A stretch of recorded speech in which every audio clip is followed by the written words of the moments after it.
Welcome to Kent, Ohio. As temperatures drop to the low 30s tonight, Central Michigan's quarterback Ryan Ratcliffe hopes to stay hot against a Kent State team looking to stay in the hunt in the MAC East behind last year's MAC Defensive Player of the Year, Roosevelt Nix. It's perfect November football weather. Chippewas, Golden Flashes coming up next.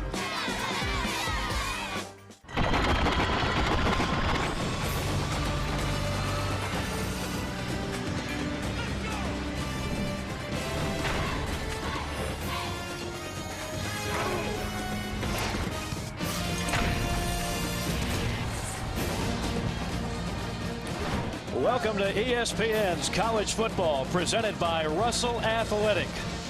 Northeastern Ohio, where the temperatures are dipping, it feels more and more like football weather. Kent State playing host to the Chippewas of Central Michigan.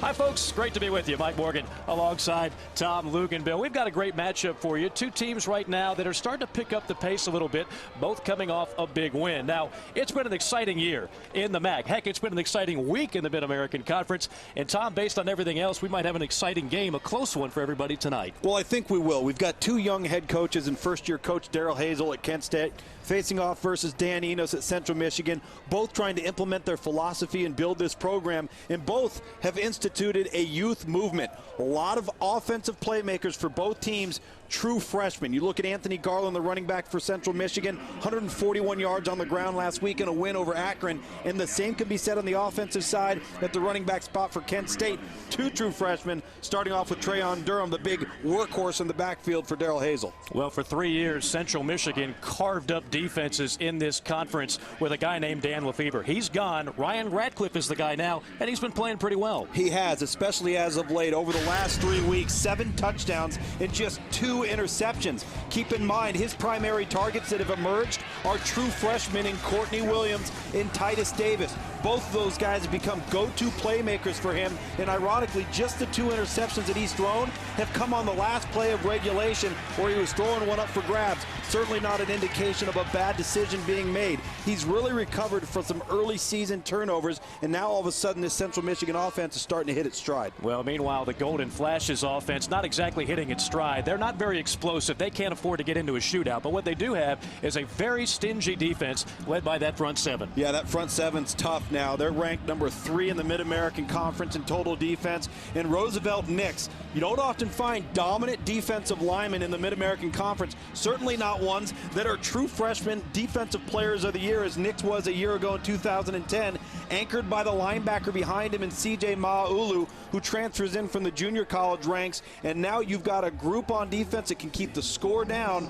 versus what's becoming a very productive CMU offense for the Chippewas. Well, Central Michigan has won 10 of its last 11 here in the Buckeye State. We'll see if the Golden Flashes of Kent State can put together a streak of their own. Opening kickoff is coming up next.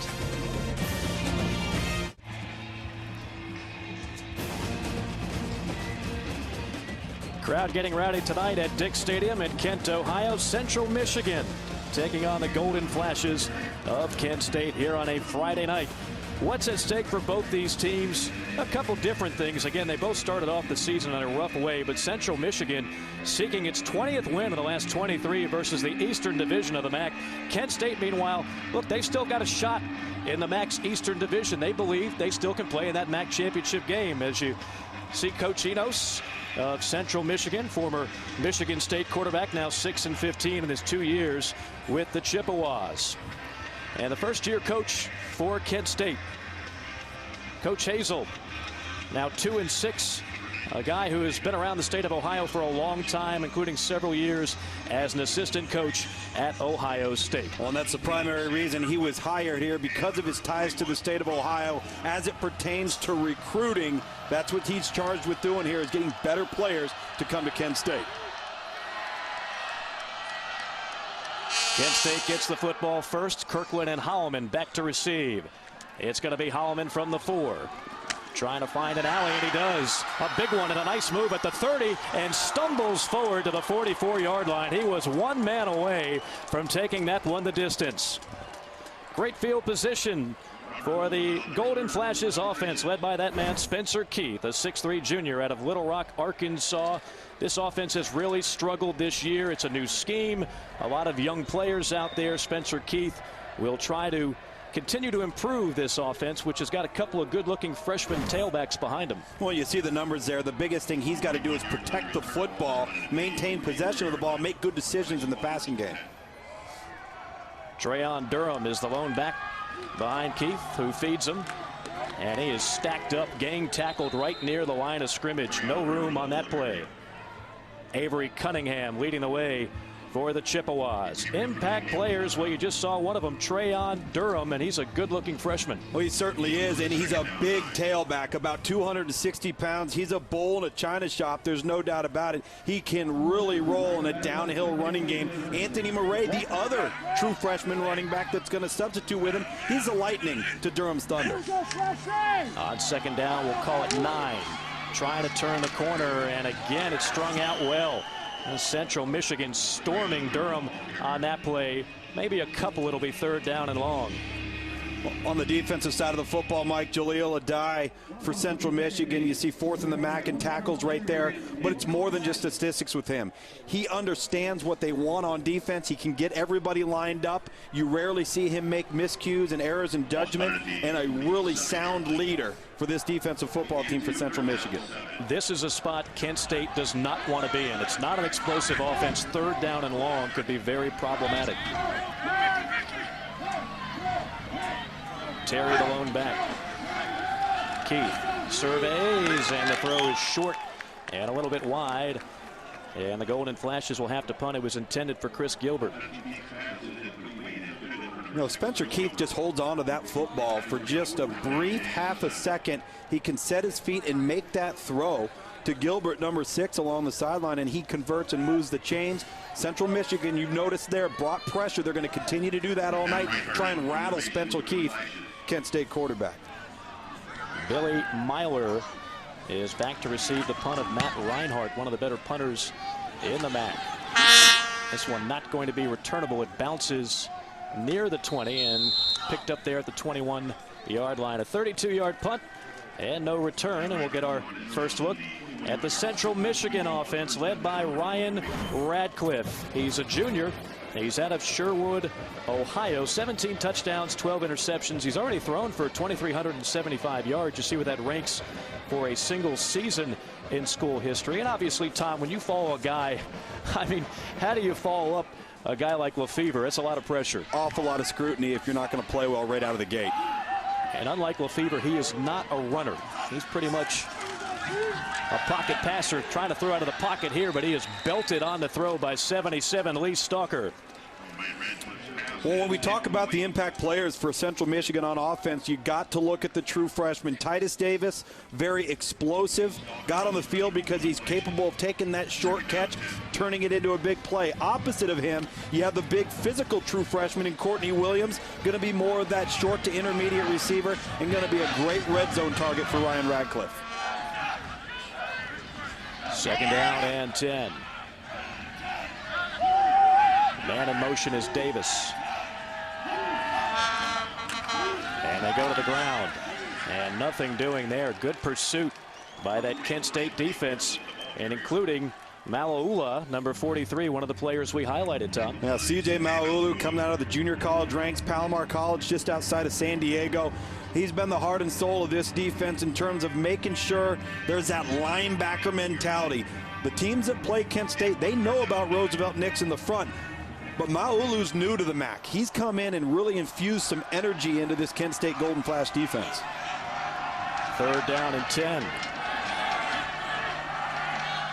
Paris Cotton is the lone back for the Chippewas. Radcliffe fires, tipped, and did he pick it clean? Officials storming in, they say yes, he got it. Luke Wallet scoops it up before it hits the ground. A beautiful defensive play and the first turnover of the night. Kent State came into this game 7th in the nation, forcing 22 turnovers, make it 23. We'll see what the Golden Flashes offense can do when we return.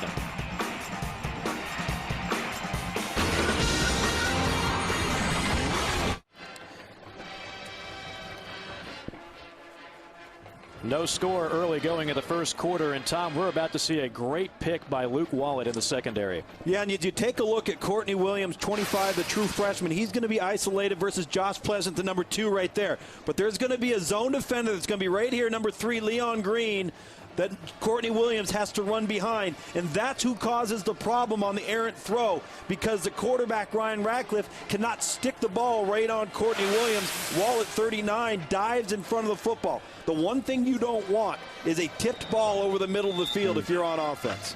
4th pick of the year for Wallet, and did a great job of keeping that ball above the turf. So first turnover of the game gives the Golden Flashes the football in good field position. To the ground they go, and burrowing forward for about 3 is Trayon Durham, brought down by Cody Lopez. Durham, a true freshman, number 34, 6'2", 260-pounder out of Cincinnati, Ohio. And really, Terry is the veteran, but when you talk to the coaching staff, they want these 2 freshmen to lead the way the rest of this season. They absolutely do. And keep in mind, when you have true freshmen, they don't know anything but what you've taught them. And that's a positive for a new coaching staff. On 2nd and 7. Play action for Keith, rolling out, looking deep downfield, and then just throws it away as he's brought to the turf. He had Shamari Benton draped all over him.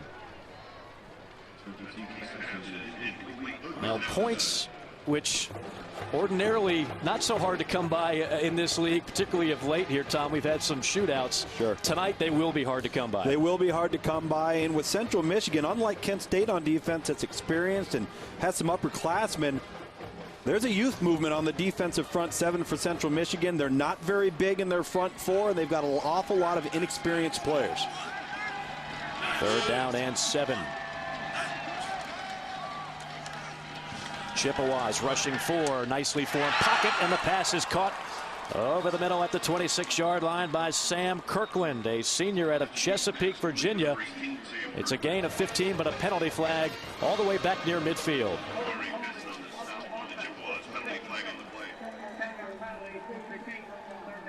Our referee is Tom McCabe, and that will bring it back. They're going to catch Brian Winters here, number 66, the left tackle, on a hold. And that's unfortunate. That was a very well thrown ball by Spencer Keith, the Kent State quarterback, hitting Sam Kirkland on the deep end route, which would have converted and put him in great field position. And if you haven't seen Kent State, that will probably not be the last penalty. They're the most penalized team in the MAC. That is the 57th time they've been flagged this year. One of the many things that has kept this offense back, ranked 120th in the FBS. So now you have a 3rd down and 17. Again, 4-man rush. Keith has all kinds of time. Fires complete. 1st down and more. Breaking free past the 20 down to the 15 is Tyshawn Good. 35-yard hookup. Spencer Keith is throwing the deep comeback out route about 18 yards to the sideline and gets it right over the outstretched arms of number 41, Armand Stanton, the underneath cover player. And then Good does the rest by making the initial defender miss, getting downfield and extending plays yards after the catch. And what a tremendous conversion right there offensively. That's a confidence builder for Kent State. Absolutely. And what did the coaching staff of Central Michigan tell us about the defense? Concerned about the lack of a pass rush. We saw it again there. On 1st down, little flare pass, right side. Still on his feet, 5, and into the end zone, a touchdown. Jacquez Terry, the senior out of Phoenix City, Alabama, gallops from 15 yards out into the end zone, and the Golden Flashes are on the board. You know, Kent State may like these true freshmen in Trayon Durham and Anthony Murray, but when you get inside the 20-yard line, you put that veteran in there, you get the senior with experience. He understands the moment. Jacquez Terry doing a great job on the wide route right there.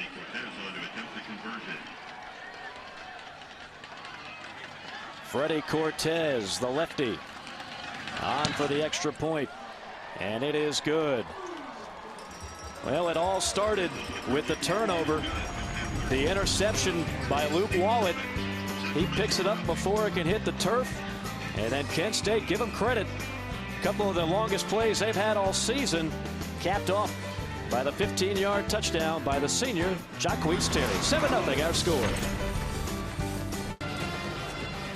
A shot of the beautiful Mack Center right near the football stadium here at Kent State. And there is a shot of Osama Young, the current Cleveland Brown, former Kent State Golden Flash. He won a Super Bowl with the New Orleans Saints, played here from 2003 to 2006. I'll tell you what, Tom, the alumni list here at Kent State, pretty doggone impressive. How about Antonio Gates, a basketball player here, Joshua Cribbs, a quarterback here, as well as Julian Edelman and James Harrison also played here. And a lot of recent stars is what you see there, no doubt about it. Chippewas back to receive. This is Harris from the 5.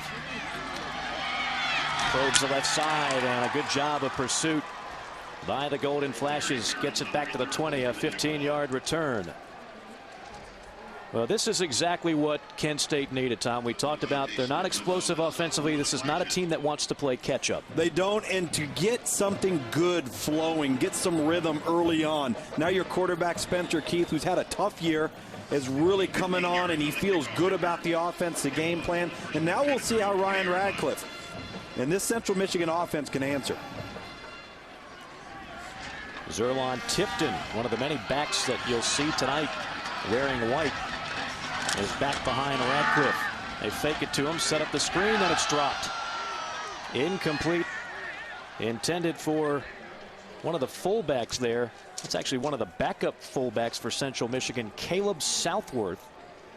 They list him as a tight end, but acting more like a fullback on that particular play. And Radcliffe off to a slow start here, 0 for 3 with the INT. And he's been under some duress on passing downs, held onto the football on first down in the opening series of the game. He's got to get himself into rhythm, and I think they need to attempt some underneath short throws just to get him going a little bit.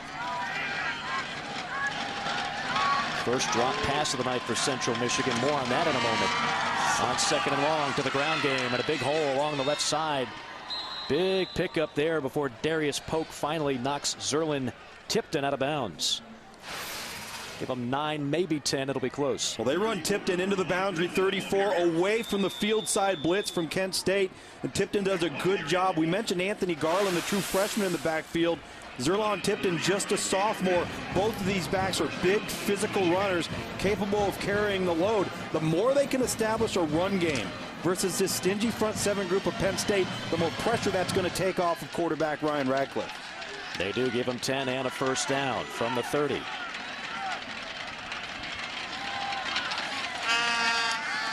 Play action.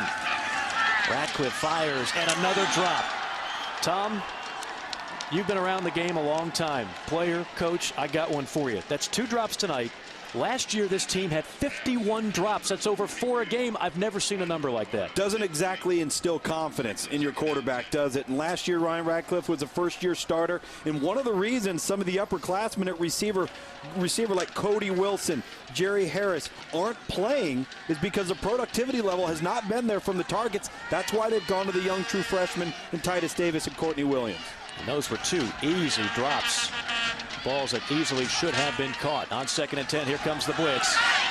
And he just has to get it away that time, does Radcliffe. Great job of pursuit. Malaulu, one of the guys in on the play, number 43. He's already wreaking havoc. He's got 60 tackles in his last 7 games, does Malaulu. And we've got an injured player down now for Central Michigan. That is the left tackle, Eric Fisher. They really cannot afford any more injuries. They've had a number of changes on this offensive line already. Well, they have. They've had to shuffle the guys around and find the best mix of players that give them the best chance. And as you mentioned, they cannot afford another injury because now depth is starting to get depleted. We'll take a break. We'll come back, see if he's okay. 9:37 to go, first quarter. 7-0 our score.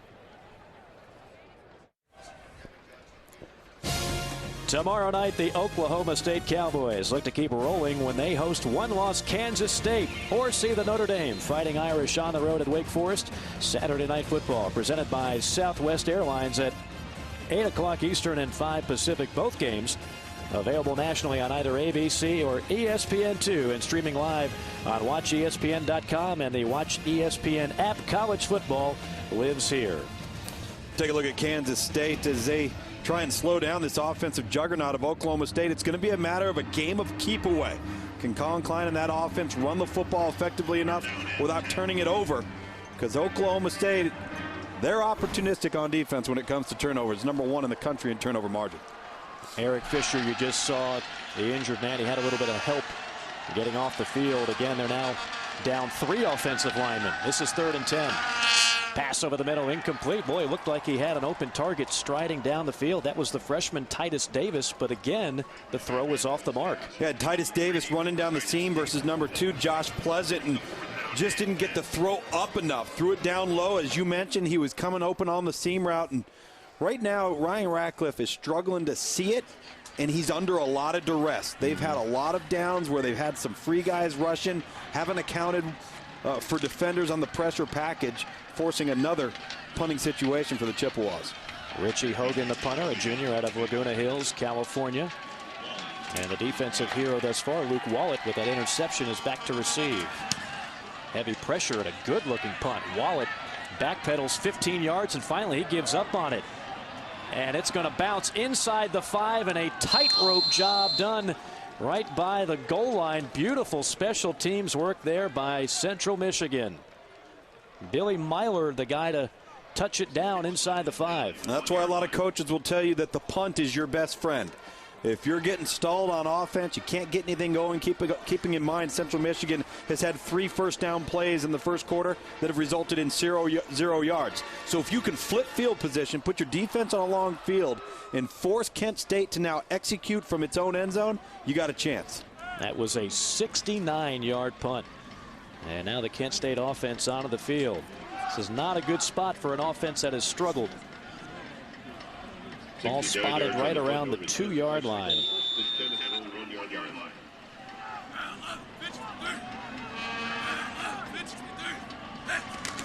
Keith barks out the signals, and he'll take it himself. Gets a little bit of a surge up the middle. I love that call because Yeah. nobody calls it on 1st and 2nd down, and you can generally get 3 to 4 yards. It's a safe play. It gives you a little bit of breathing room, and as you mentioned, Mike, you see the numbers for Kent State there offensively, and a lot of that has to do with the players they inherited, a new coaching staff, instilling a scheme and a philosophy, and getting all of that to mesh and gel in a short period of time. Not always easy to do. Certainly has not been easy up to this point, but what has really kept Kent State in the games is that defense, an opportunistic defense that forces a lot of turnovers. Let's see what they dial up on 2nd and 7. Back to the ground. And some hard hitting right near the 5-yard line as Durham falls forward at about the 5.5. Jaleel Adai, who is a very talented player, a senior. He leads the MAC with 4 interceptions. His brother actually played at West Virginia, now coaches at Cincinnati. Football runs in the family, and as we mentioned, the leader of this defense got a big 3rd down coming up on them, 3rd and 6 now, and here's where you've got to be careful if you're Spencer Keith. 8 interceptions on the season, just 4 touchdowns. This is not the area of the field where you want to risk a mistake and throw the football into a crowd if they elect to drop back to pass here. They go 3 wide. Keith will operate out of the gun. Here comes the blitz. Pass caught at the 7. Nice jitterbug move, and out of bounds at the 15 is the talented tight end Justin Thompson. And Thompson's got a 1st down. Gain of 9 on the play. Well, Spencer Keith does a good job of getting rid of this football at the last moment because he does not see the corner blitz coming from his right side. And what a tremendous display right there by number 81 for Kent State on offense, getting upfield after the catch, as you mentioned right there. Tight end Justin Thompson extending this drive. That's a huge hole to get out of if you're Kent State on offense. Yeah, Thompson is actually 2nd on the team in receptions. They like to use the tight end a lot in this offense. So Kent State able to move the chains. On 1st down, little end around. This is good. And good lowers the shoulders, staggers forward for about 3. Now time for our Building a Program segment brought to you by Craftsman. And we look at Kent State trying to build this program. When you take a look at the Ohio ties there and what that means to recruiting and getting out within the state, selling the program, the A Players Manual. It's a manual in here that we've got in our booth that, oh, it's yay thick. And let's just say it's quite the memorandum on how to conduct yourself as a person and a football player if you're going to be a part of the Kent State program. I was looking for the Cliff Notes version of that thing. I couldn't find it.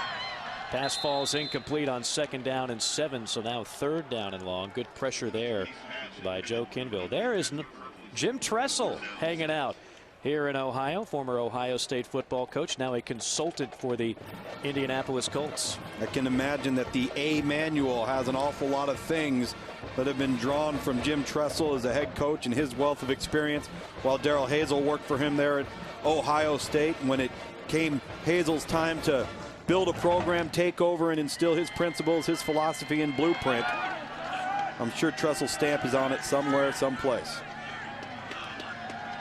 3rd down and 7. Keith fires complete at the 19. Still on his feet at the 20. Across the 25 and down at the 30-yard line. A 1st down for Casey Pierce. It's a good job by Spencer Keith under center. Good job in pass protection. And the one thing that Spencer Keith is doing a good job as he gets it out to 88, Pierce there in the flat, is taking what the defense gives him. No need to force the issue. Go through your progressions. You don't like it, throw the ball away. You do like it, play pitch and catch to your guys. Back to the ground game and a gaping hole up the middle, and finally spun down at the 49-yard line. Jacquez Terry was one tackler away from going the distance. Avery Cunningham saving a touchdown.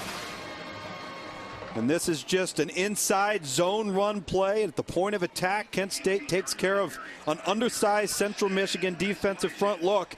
And Jacquez Terry, number 22, hits the crease, no hesitation, breaks the initial tackle, gets to the 2nd level. And keep in mind, this drive started on Kent State's 2-yard line. Confidence is now mounting.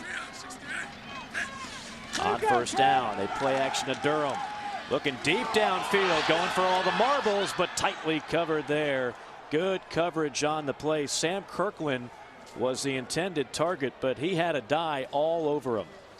And I like the play call there for Kent State and the offensive coordinator, Brian Rock. We've gotten ourselves out of the hole we were in a little bit. It's 1st down off of a big run. Come back with play action. Why not take a shot? As long as the quarterback misses long so you don't risk a turnover, take a shot. You might get one. You come back and you play 2nd and 10, but you're confident because of the drive you've been able to mount here, going back to your own 2-yard line when it started. Well, they've already had their longest play of the season, that 36-yarder to Tyshawn Good. And problems here on a bobble.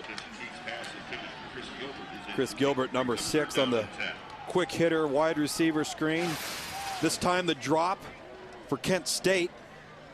See Chris Gilbert out there trying to get upfield before he secures the football. Well, that's been a problem for Central Michigan. Maybe it's contagious. Something going around in the stadium, Mike. I've already dropped my pen twice. 3rd and 10. Here comes the blitz. Pass over the middle, incomplete. A good job of blocking by the Kent State offensive line. Just couldn't hit Sam Kirkland. Yeah, Spencer Keith seems to trust the offensive front right now. As you mentioned, Mike, they're picking up things very nicely, recognizing pressure where it's coming from. But again, if you're going to be high, don't be high over the middle of the field as a quarterback if you want to avoid risking a turnover. Matt Reinhardt, who is a 2-time first-team All-MAC performer as a punter, taking it to Myler. Myler will call for the fair catch, and that's a no-no all the way back near the 6. 46-yard punt and no return. Aerial coverage provided by Goodyear. Everything Goodyear has learned. Making tires that go the distance inspires what they roll into yours. Goodyear, more driven. Alongside Tom Luganbill, I'm Mike Morgan. Glad to be with you here at Kent State. The Golden Flashes playing host to the Chippewas of Central Michigan. Both teams coming off victories and trying to get some kind of positive streak going as we near the end of the regular season in the MAC. And some very exciting games in this conference all week long, including an incredible shootout the other night. First down and 10, to the ground, and nothing doing. That's the first carry for Anthony Garland, the freshman. And number 30, Luke Batten, the linebacker for Kent State, does a great job cross-facing and plugging the play side B gap and forcing a backside cut by Anthony Garland. You see number 30 is going to be the left of your screen. He plugs the hole right here, forces the inside to CJ Maulu, number 43, and that's just great tackling and wrapping up in the hole. 2nd and 10 now for Central Michigan. Garland had a career-high 141 yards rushing last week. Here comes the blitz. Central Michigan has struggled with it, but this time they're able to find Courtney Williams, the freshman out of Melvindale, Michigan. They really like his ball skills. Think he's going to be a good one. Yeah, and big and physical, a strong runner after the catch. But I like right there what Central Michigan did. They picked things up within their pass protection, and they run the short underneath hitch route, about 6 yards, pitch and catch, nice easy confidence throw for Ryan Radcliffe. And now, finally, Mike, a 3rd and 1. Yeah. They haven't seen that on offense yet. 32 here. Central Michigan only 19 total yards in this game. They've really struggled. A key 3rd and short right here. Big hole right side, at least big enough to get it out near the marker. That's Anthony Garland. They call it a 3-yard gain. Dana Brown on the tackle. Tackled by Dana Brown. Well, Mike, that's Central Michigan's first conversion now to extend the drive that we've had so far with the Chippewas on offense. So maybe some confidence starting to mount here for Ryan Radcliffe, the quarterback, his slew of young skilled playmakers at the wide receiver and running back position. And they've had 3 different running backs this year rush for 100 yards in a single game. So they've got some depth there. Tipton's the deep back here. They fake it to him. Radcliffe, tough pass over the middle, caught, absorbing the hit, and then lunging forward for a few more is Titus Davis, the other talented freshman wideout. That's just a tremendous display of focus, toughness, and the ability to haul in a pass under duress across the middle of the field.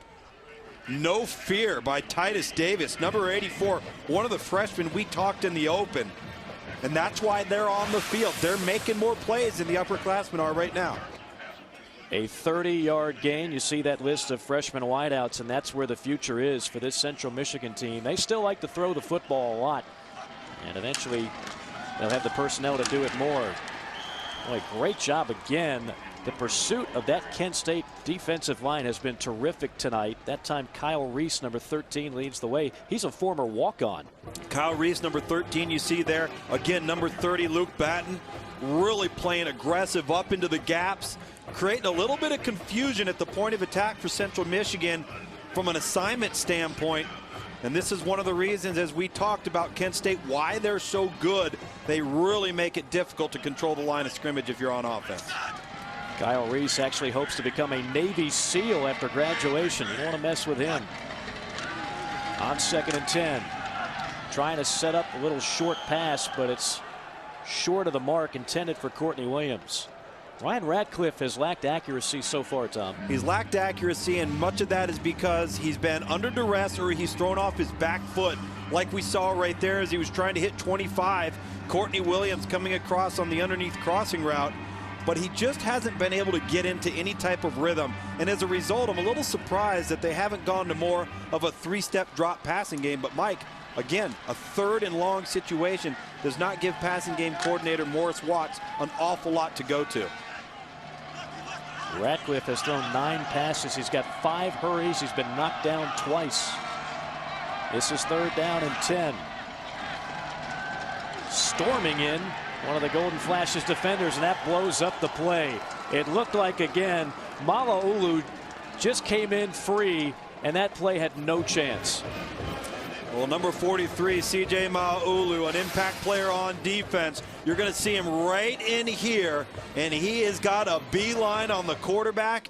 Sneaks out the screen right here, forces the throw, and then number 5, Roosevelt Nix, the MAC Defensive Player of the Year in 2010, recognizes, in pursuit, makes the tackle, forcing another Central Michigan punt. We're getting to know Richie Hogan, the punter, well. Wallet. Fair catch on one knee at the 6. Durham the lone back on first down. He gets it. Wiggles his way up the middle and then continues to push the pile. Some strong running, and again, he is a load. He is the thunder. He is the thunder to the lightning of Anthony Murray. Trayon Durham, as you mentioned, out of Cincinnati.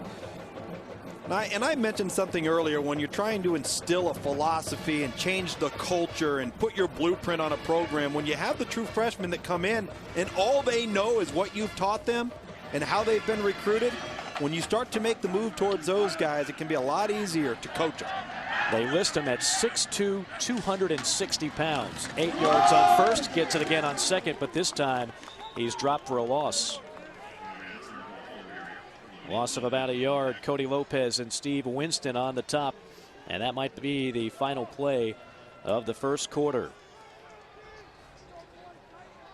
A very good first quarter for Kent State, cashing in on a turnover, converting the longest play they've had on offense all year long, a 36-yard pass hookup. The Golden Flashes leading it 7-0. Kent State trying to snap the streak against Central Michigan. We'll see if they can do it. 7-0 our score.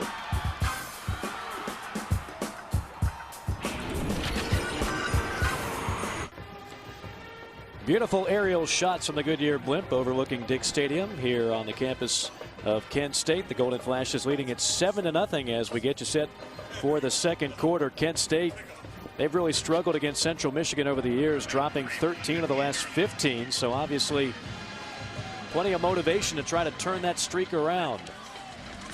Third down and short, pass is caught, and look out. Here comes Matt Hurdle. Hurdle still on his feet, down the sideline, breaks free, inside the 10, touchdown, Golden Flashes. Matt Hurdle from 85 yards. All of a sudden, Kent State has their two most explosive plays of the year. A 36-yard reception earlier in the first quarter, and now this.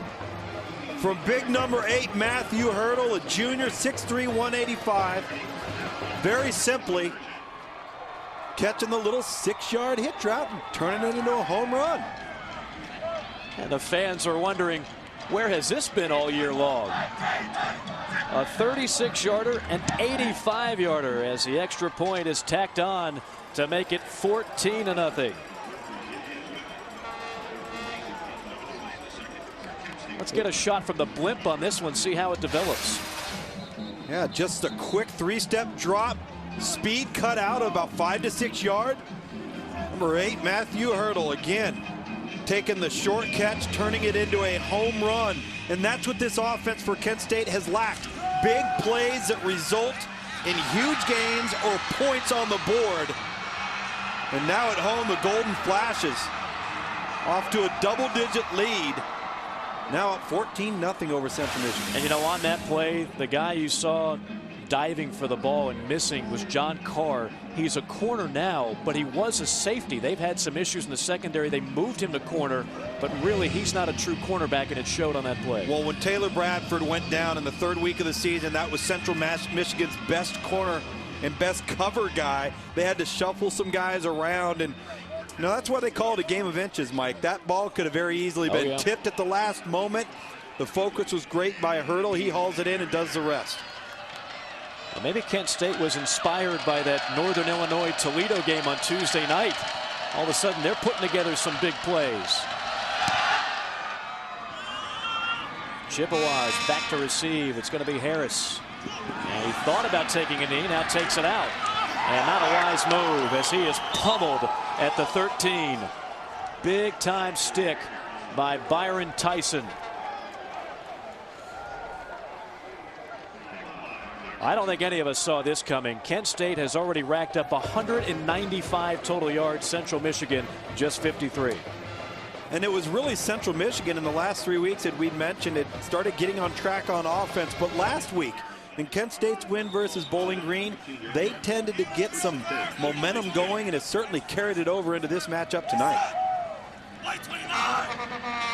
White 29! Chippewas need to get something going on offense.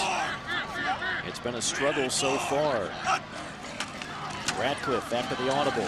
Handoff. Bouncing it outside. Still on his feet is Garland. And a nice run for the true freshman out of Ferndale, Michigan. Leon Green is there to meet him. That's a great job by 44 Anthony Garland. He dips inside right here and then breaks out to the second level, gets to the sideline. Very good vision and some explosiveness for the big guy. These are some big freshman running backs, both for Kent State and Trayon Durham, and this young man right here, Anthony Garland, for Central Michigan. 12 yards for Garland, who's averaging nearly 5 yards per carry.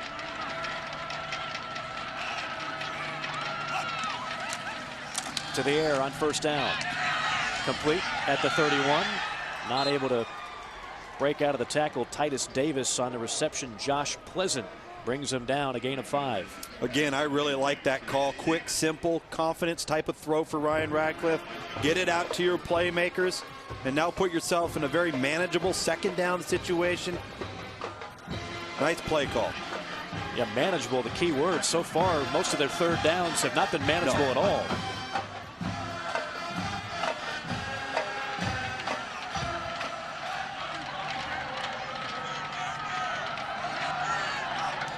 Man in motion on 2nd and 5. Back to the ground. Back to Garland. Big hole ahead of steam. Past the 45 and plowing ahead to midfield. 17 more yards for big number 44, Anthony Garland. Boy, is he a load, and you better buckle your chin strap and bring your big boy pads when you line up against this young man. This is the G scheme out of the zone blocking scheme. Guard pulls around. He hits the cutback, lowers the shoulder, and churns those legs. He's capable of carrying defenders for extra yards on each and every snap. 5 carries, 34 yards for Garland. You got to think they're going to keep feeding him here. They'll go to play action. An open target, and the ball is right on the money for Titus Davis. 22 more yards for the Chippewas offense. It's amazing how you get a couple of nice runs, and next thing you know, the pass protection short up a little bit, and you get this Titus Davis 84 on the deep comeback route to the sideline. He pivots to the sideline. Very well thrown ball by Ryan Radcliffe. But 2 things to note. Radcliffe stepped into the throw because he wasn't under duress. Right. 3 catches already for Davis. Chippewas orchestrating their best drive of the night. Big hole for Garland again between the tackles at the 15. Plows ahead, stiff-arming his way to the 7-yard line before Polk finally rides him down. 22 more yards for Anthony Garland, and I'm not sure if they can stop this young man. I like the lead draw call right here. Come off, turn around. They got it very well blocked at the point of attack. Roosevelt Nix, number 5, the defensive tackle's out of position. And then the big fella's just rumbling and bumbling down to the sideline. And if I'm Central Michigan, I continue to put confidence in my offensive line and run it right at Kent State here inside the 10-yard line. Anthony Garland was actually a quarterback in high school. Not blazing fast, but very explosive. First down and goal, easily the best field position of the night for Central Michigan. They feed the big man again, and this time he is stacked up near the line of scrimmage, maybe a yard. Good job of stringing that out by the Golden Flashes. And this is where the field obviously becomes condensed, so there's some obvious advantages to the defense not having to cover as much real estate. And Anthony Garland finally going to the sideline, the young true freshman who put up 141 yards on the ground and a season high last week in their win versus Akron on the road, getting a heavy dose of this offense on this drive. He'll take a breather. Zerlon Tipton will replace him. Again, they've got plenty of depth at running back, including the veteran Paris Cotton. He's a little banged up with an ankle, but he's playing tonight. 2nd and goal. Surveys, fires, and the throw is wide of the mark, and again, he was pressured. Radcliffe taking another hit. He's taken several tonight. Well, Ryan Radcliffe dropped back. They had 2 underneath crossing routes, but ended up being matched up versus zone defense, which can lead to an errant throw into coverage, which is what almost happened there. So now a decision for head coach Dan Enos and passing game coordinator Morris Watts for Central Michigan here on 3rd down. Chippewas just 1 of 4 on 3rd down tonight.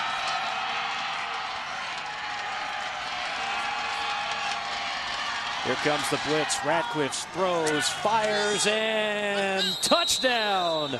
The fade worked to perfection by Courtney Williams. 7-yard touchdown strike. Polk was on the coverage. Williams just making an athletic play. Well, we've talked about the ball skills, how big he is, how physical he is. Even though he's just a true freshman, Courtney Williams plays with the experience level and the maturity of an upperclassman, and they liked that one-on-one matchup there in the red zone. Well, how big was that for Central Michigan, who had been completely outplayed before that drive? 8-play drive, 86 yards. The extra point on the way and through. 10:59 remaining in the first half, and the Chippewas are on the board. Ratcliffe finds Courtney Williams.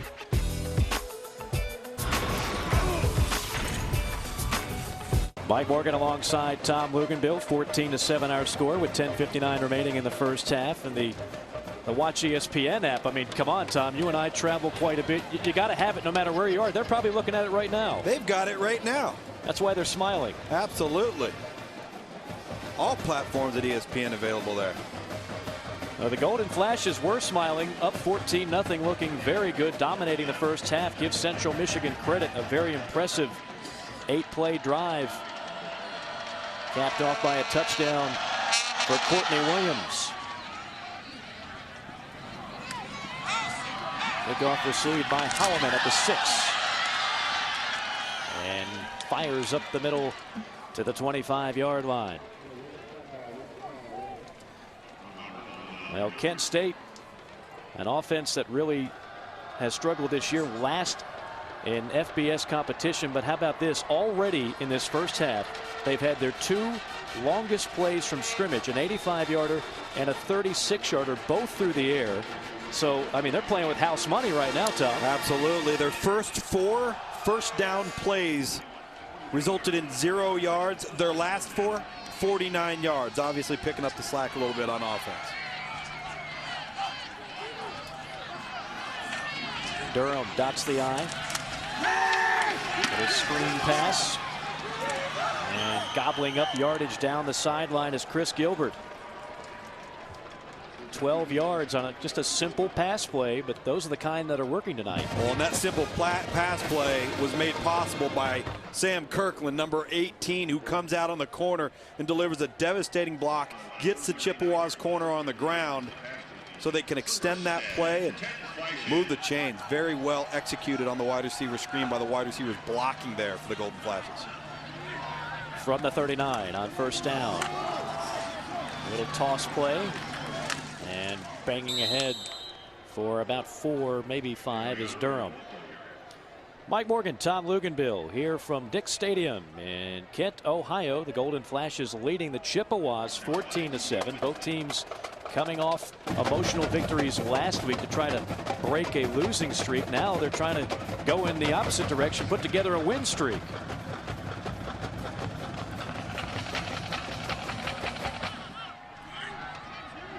Second down, call it 5.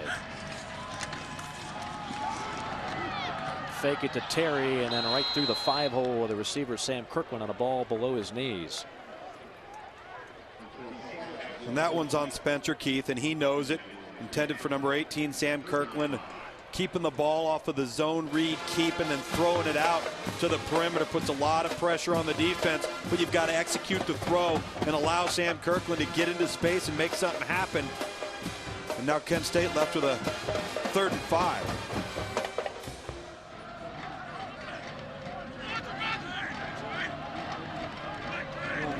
Chippewas showing a 4-man rush. They bring 5, and the pass is perfectly executed. Just a quick in route there by Matt Hurdle, who makes the grab. He's the one that caught the 85-yarder earlier. This one goes for 7. And they'll race to the line of scrimmage. No huddle offense here. First down and 10 from the 49. To the ground. And it's Terry again. Picks up about 3 yards. I like how Kent State now starting to set some tempo. changing it up a little bit, huddling up. You get a completion and move the chains, line up real quickly and run the next play. Really starting to pick up the pace here. Again, a quick snap on 2nd and 7, throw in the flats, and it's open again. A pickup for Kirkland of about 4 yards. He'll be shy of the marker. Avery Cunningham delivers the lick. Good ball handling there by number 3, the quarterback Spencer Keith, as we see head coach Darrell Hazel looking on and liking what he sees out of his offense so far tonight. Again, Spencer Keith putting this team in a manageable 3rd down situation, doesn't put pressure on them to perform in unmanageable 3rd and long situations. Jacquez Terry has been busy on this drive. He's kind of the forgotten guy. He's a senior. He's got over 2,000 career total yards. The 2 freshmen are the future, but he's still very much involved in this offense. On 3rd and 2. And knocked away. Well, that was almost a blind deflection by Benton, Shamari Benton, a junior out of Detroit, Michigan. I don't think he was even facing the pass when he got his paw on that ball. I don't think he was either, and there was a little bit of a miscommunication. I think there were some routes that were misbehaving, if you will, on the perimeter. And Spencer Keith really threw this one, trying to get it to Justin Thompson, number 81, underneath, and hits the streaking linebacker for Central Michigan that he just didn't see underneath. Reinhardt on the punt. Myler's going to let this one, and a great catch. He was going to let it bounce. It's fielded inside the 3, and that's where they'll take over when we return. 14-7 our score. Entertaining first half. The Golden Flashes leading the Chippewas 14-7 in this cross-division matchup, which dates back to 1948. Central Michigan holding a commanding 22-9 advantage. And they've really had a lot of success here in the last 10. They've been dominating in the state of Ohio, not just against Kent State. But the Golden Flashes playing one of their best halves of football thus far. Tough field position here from the 4-yard line for the Chippewas.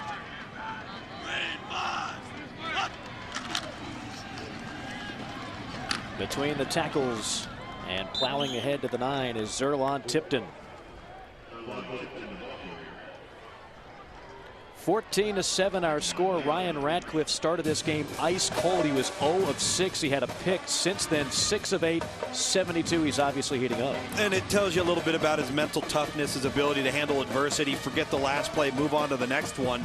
And I think the addition of a very healthy run game, particularly on the last series, has instilled confidence in him to have time to throw the football. Ratcliffe, a guy who was actually a very good baseball player in high school. He was drafted in the 38th round by the Colorado Rockies as a catcher. Pass complete on 2nd down, right near the marker. Titus Davis already with 4 grabs. Pleasant wraps him up after a 6-yard pickup. And that'll move the chains. Again, one thing about Ratcliffe, you know, he's a good athlete, and obviously if you can play 2 sports and be drafted by one, get a scholarship in another. But the coaching staff was quick to point out the biggest difference between him and Lefevre. Lefevre could run. I mean, he was a true dual threat guy. Yep. Ratcliffe is a pocket passer all the way. Doesn't have a ton of mobility. Here's a blitz on 1st down. And a nice job. Couple of defenders there on Zerlon Tipton. He gets 3 before Lee Stalker and Leon Green stop him dead in his tracks. You know, and that's a run blitz on behalf of Kent State on defense. They're going to load the box and they're going to blitz and make sure they've got all their gap assignments covered to stop the run. It's been a very successful rundown for Central Michigan. And it's been 2nd down where we saw a lot of pressure from Kent State earlier. We're not seeing that so much now. Give Central Michigan's offensive line credit. One thing they've done well this year, they do not allow many sacks. Just 11 all season. Yep. It's a pretty incredible number as the penalty flag falls down here. Offense, 84. 5-yard penalty, 2nd down. Now that is rare. It's on Titus Davis, the receiver. I mentioned Kent State.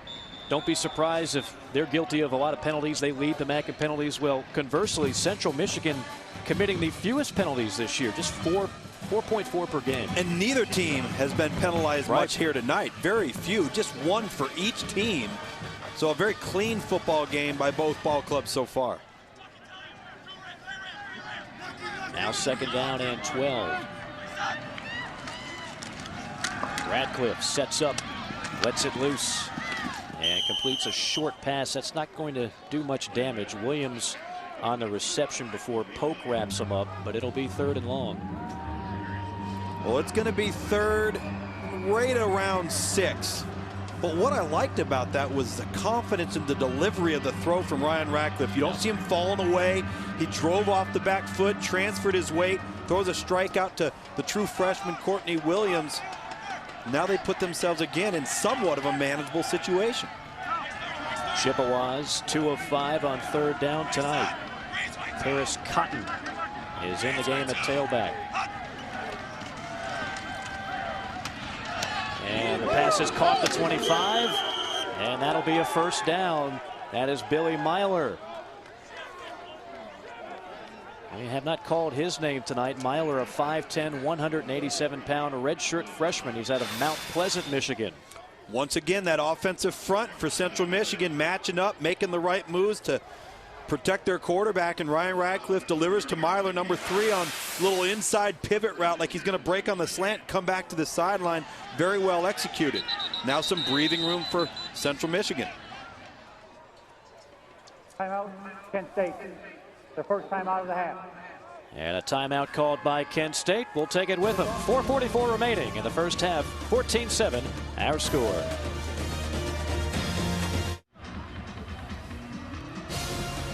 Let's take a look at some of the unlimited action coming up this weekend, brought to you by Sprint. Big Ten, Michigan and Iowa on ESPN. Texas A&M against number 6 Oklahoma. Don't forget about the Sooners now on ESPN2. SEC battle, South Carolina and Arkansas, 2 top 10 squads on ESPN2, as well as Kansas State taking on 3rd-ranked Oklahoma State. We're going to get a lot more answers to the questions of the BCS after this weekend, Tom. It always seems to clear up, doesn't it? Yes, yes. It never stays a mystery for too long. And a possible shakeup after this weekend. Some more hard running by Paris Cotton. He picks up 7. Let's send it to the studio. Kevin Connor is going to give us an update. All right, Mike, over on ESPN, take a look at how Colorado finished off its opening drive. Tyler Hansen to Tony Clemens, 37-yard touchdown strike. Matt Barkley has just thrown a touchdown. USC's tied it up 7-7 over on ESPN, Mike. All right, thank you, Kevin. Exciting action there. 14-7 our score here. On 2nd down and 3, it's Garland in the backfield. Garland gets it and is finally tripped up for a loss. Back to Kevin with another update on Southern Cal. Kevin. Yeah, Mike, we just told you about it. Here it is. Matt Barkley capping off a 7-play, 80-yard drive, a 33-yard touchdown to Marquise Lee. Colorado still looking for its first ever Pac-12 win. It's tied at 7 on ESPN, Mike. All right, thank you so much, Kevin. Tom, I know one of the things you do as well as anybody, evaluating talent. And after last week, even though it was a loss to Stanford and Andrew Luck, Matt Barkley gained a lot of points. Oh, he is an impressive player and he's got some young, talented weapons around him. On 3rd down, pass is caught. A leaping grab near midfield. Nicely hauled in by the tight end, David Blackburn. They really like David Blackburn, 19 yards there. Oh, he's the veteran utility guy within this receiving group, and this ball was really placed in the only spot that Ryan Radcliffe, the CMU quarterback, could put it. That's exactly where Blackburn could get to it. Kent State defenders weren't in a position to make a play. And now all of a sudden the Chippewas really starting to put together some consecutive series here of impressive play. Blackburn had a tremendous game against Ball State. 194 yards and 2 scores. To the ground. And Garland running between the tackles. Luke Waller brings him down, a pickup of 4. You know, it's becoming very clear to me that both of these teams have now started to get a feel for one another, and it's going to come down to which team's offensive or defensive front can control the line of scrimmage, because right now we've got some cold November weather. Pads are popping down there. You know it's stinging. Oh, yeah. And whoever can weather that battle of attrition up front will end up winning this football game, and both teams trying to set the tone nicely right now. At some point, you get the feeling Roosevelt Nix is going to make a big play in this one. Here's a blitz on 2nd and long, right on target at the 40, and right near the marker is Courtney Williams.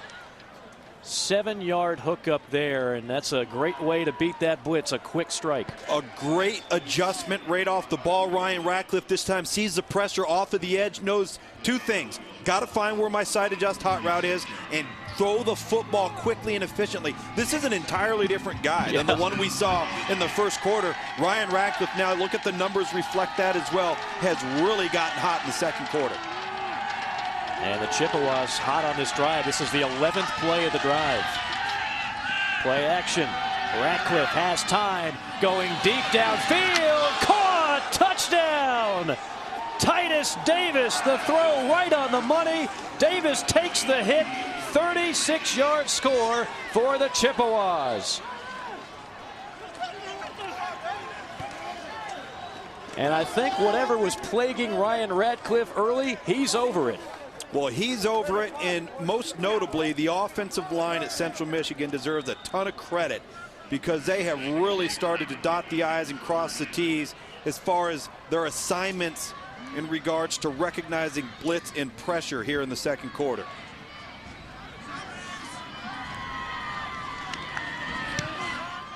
And the extra point is true. Off of play action, Ryan Ratcliffe, Central Michigan, the pump fake, the deep throw to the true freshman Titus Davis, and it's all tied up 14-14.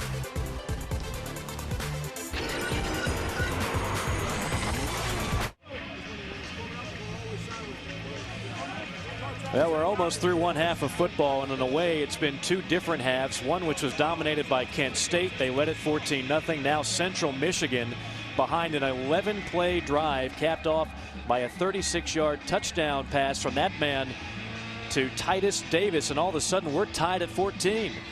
We've got ourselves a ball game, and very impressive display of managing emotions and settling down and keeping with the belief system on behalf of Central Michigan and their coaches on the sideline. Dan Enos deserves a lot of credit for getting this team to hang in there and just run the offense and execute. Big game already for Davis. 5 catches, 99 yards with that score. Holloman fields this one. It's got a big alley left side. It's a foot race. Makes a cut. And is finally brought down at the 42. A big-time return. 47 yards for Rob Holloman.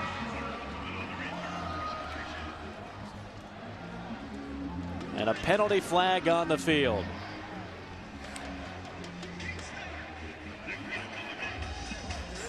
I didn't see a flag. Yeah, they picked it up apparently.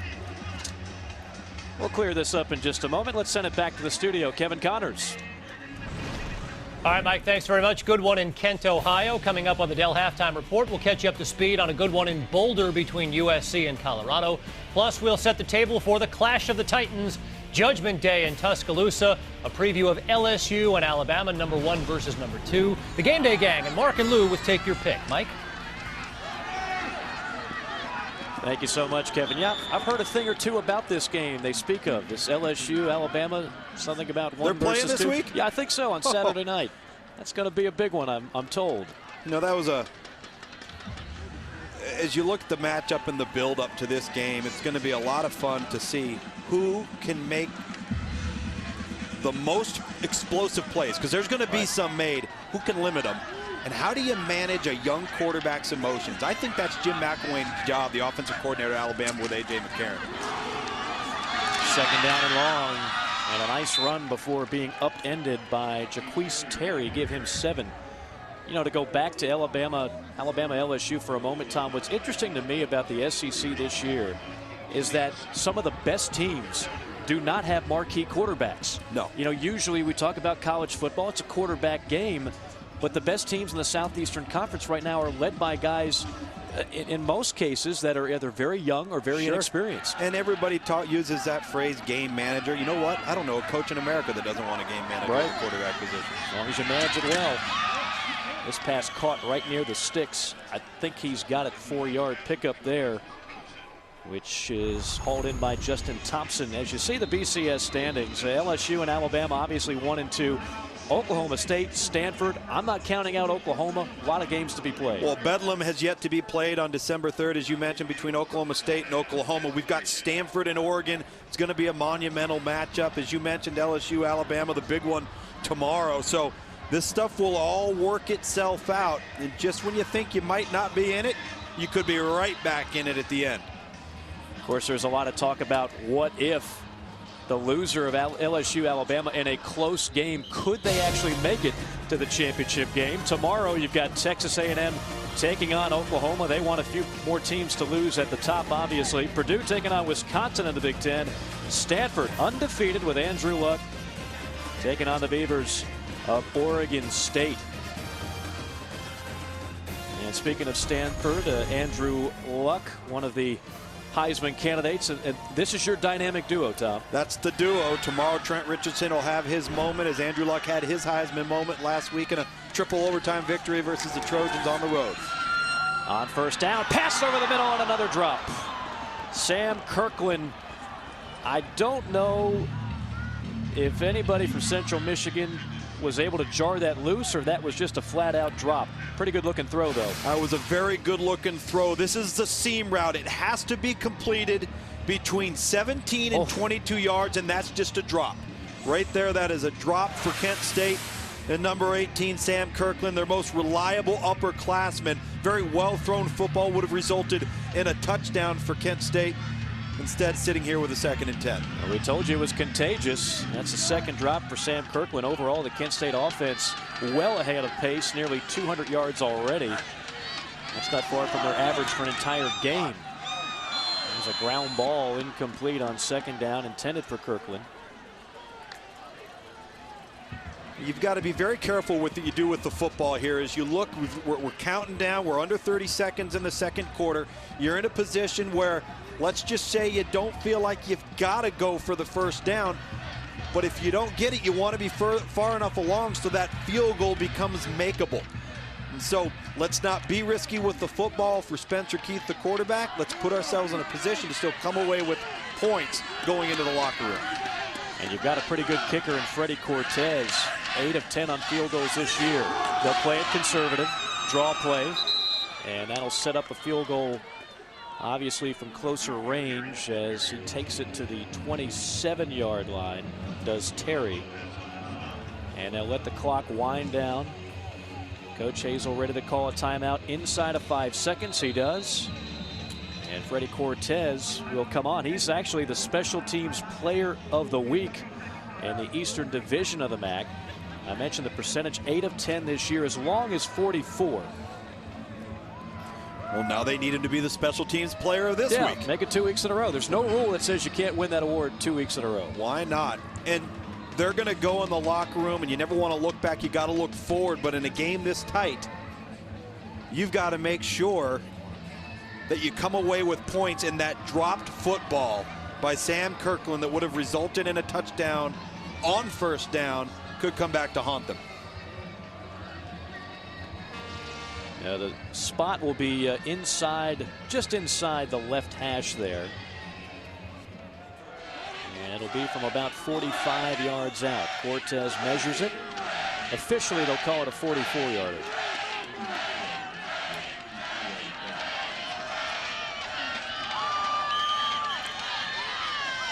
And a timeout called by Central Michigan. Going to try to ice them. And as the temperatures get cooler, the weather's and cooler, taking care of that, Mike. I mean, this is definite ice territory from a weather stand-up. Well, you can't take them with you, Mike. There's no doubt about that. So this is Dan Enos and his ability to try and make sure he does everything he can going into the locker room to ensure he puts his team in the best position to win.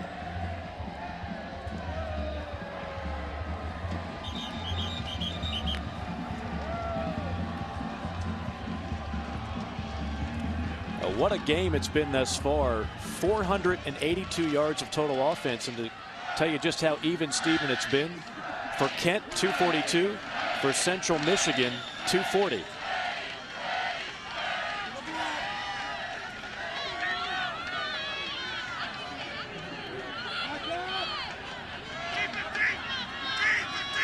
Cortez ready to go. Snap is good. Hold is good. And the kick is way off. Not even close. So we'll go to the half tide.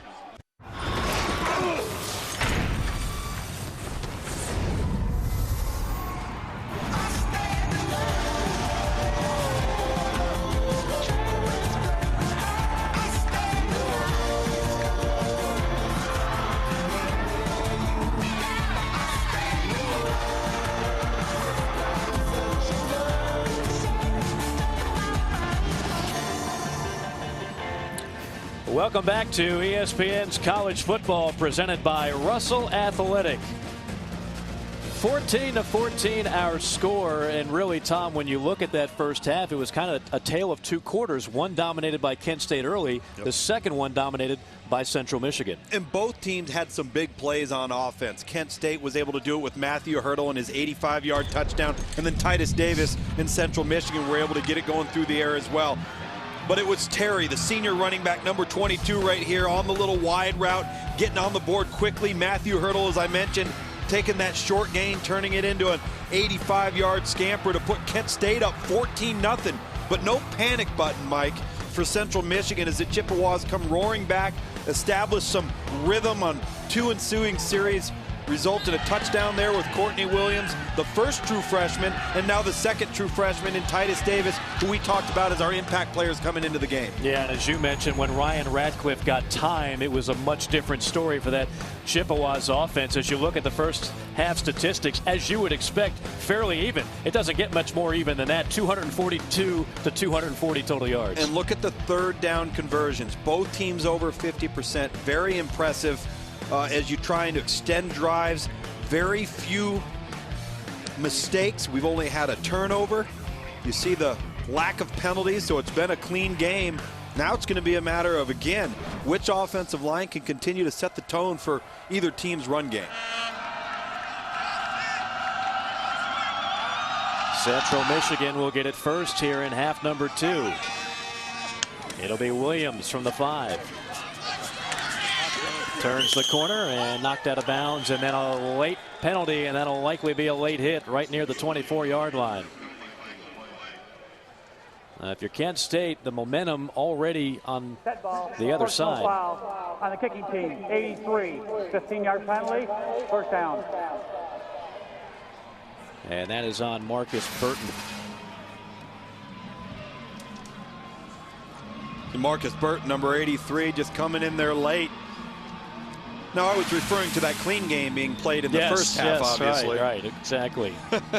An inauspicious start for Kent State.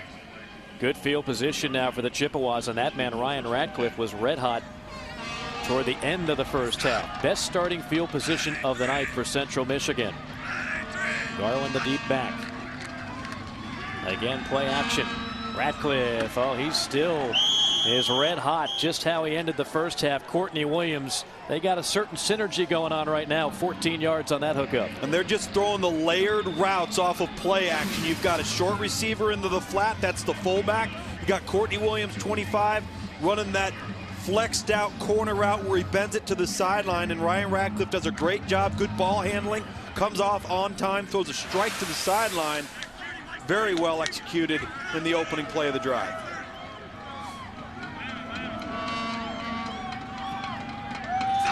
Radcliffe, a junior, tries the quick slant here, and it was well covered. Courtney Williams was draped by Josh Pleasant. There was really no window to get that ball in. Well, there wasn't, and I'm not so sure that Courtney Williams, a freshman, was on the same page with Ryan Radcliffe there.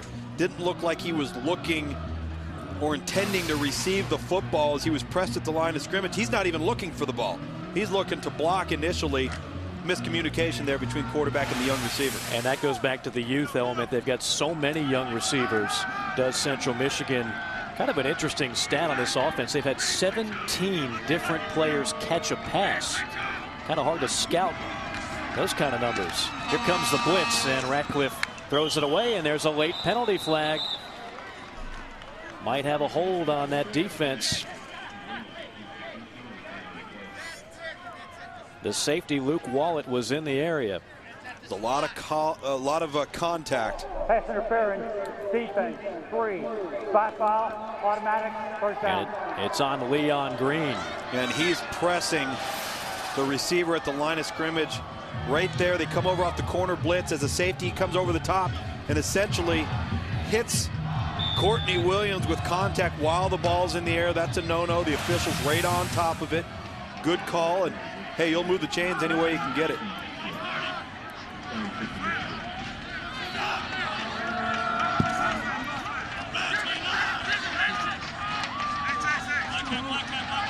Radcliffe on first down from the 34. Hands it off, and a beautiful tackle. That is Luke Batten, who's been a tackling machine. He leads this team with 71, and he's 4th in the MAC in that category. Well, that's one of the luxuries if you're on defense and you've got a stalwart like Roosevelt Nix in the middle. He can keep blockers off of your linebackers. You see number 30 there, Luke Batten, unblocked. He's been unblocked for most of the night, allowed to flow freely to the football, and as you mentioned, has been a tackling machine. The MAC East Division Defensive Player of the Week. 10 tackles, 1.5 for loss out of Macedonia, Ohio. 2nd down and 9. They fake it to Tipton. And this one almost picked off. Boy, it was telegraphed, and Leon Green read that play all the way. With some pressure there, and Leon Green, number 3, does a nice job of keying Ryan Radcliffe and breaking on the football, just can't bring it in. Central Michigan, number 47, Caleb Southworth, as you mentioned, a tight end fullback hybrid there, the intended receiver.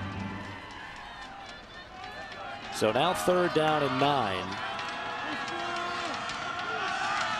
You're right on the edge of field goal range here. David Harmon, a pretty good kicker, but this will be close to 50 yards if you can't gain any on this play. Radcliffe under hot pursuit, and he goes down for a loss. You can forget about the field goal now. And there he is, Roosevelt Nix, the big sophomore out of Reynoldsburg, Ohio. Well, the pocket just collapses here.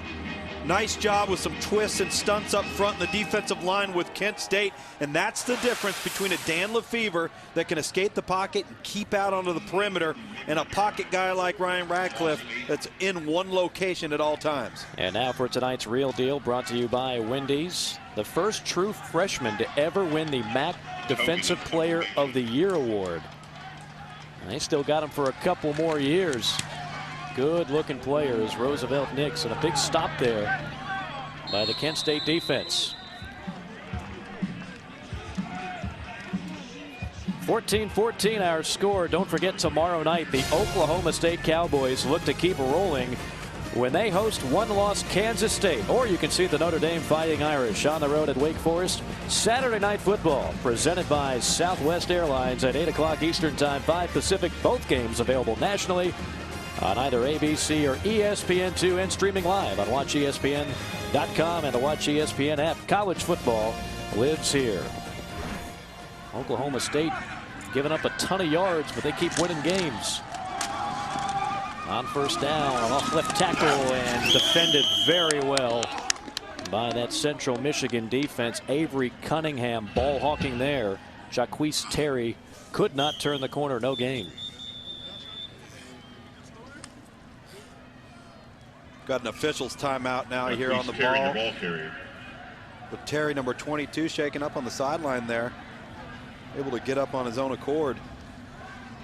Terry's out of Phoenix City, Alabama, right across the Chattahoochee from Columbus, Georgia. You know, following recruiting, Tom, that is a very fertile area. It certainly is. You get down there in Alabama and Georgia, Florida, South Carolina, a lot of speed and athleticism. Terry limping off again. They've got very good depth at the tailback spot. Those two true freshmen, including Trayon Durham, who's had a good game thus far.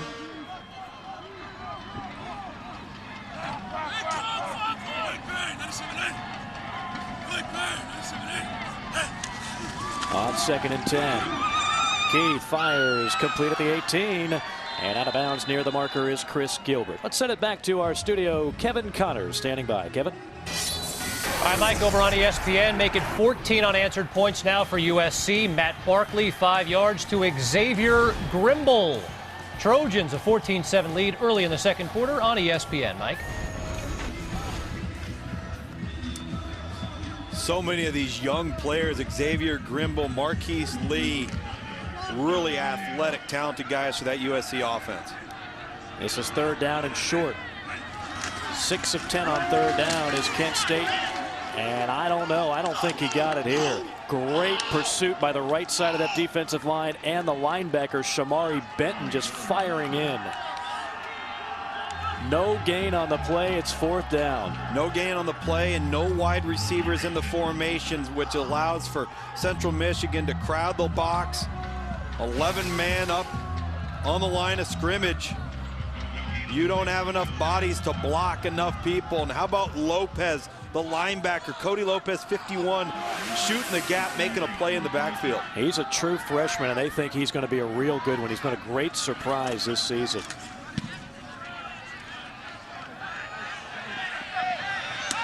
And another fair catch at the 31-yard line after a 47-yard punt. We're still tied at 14.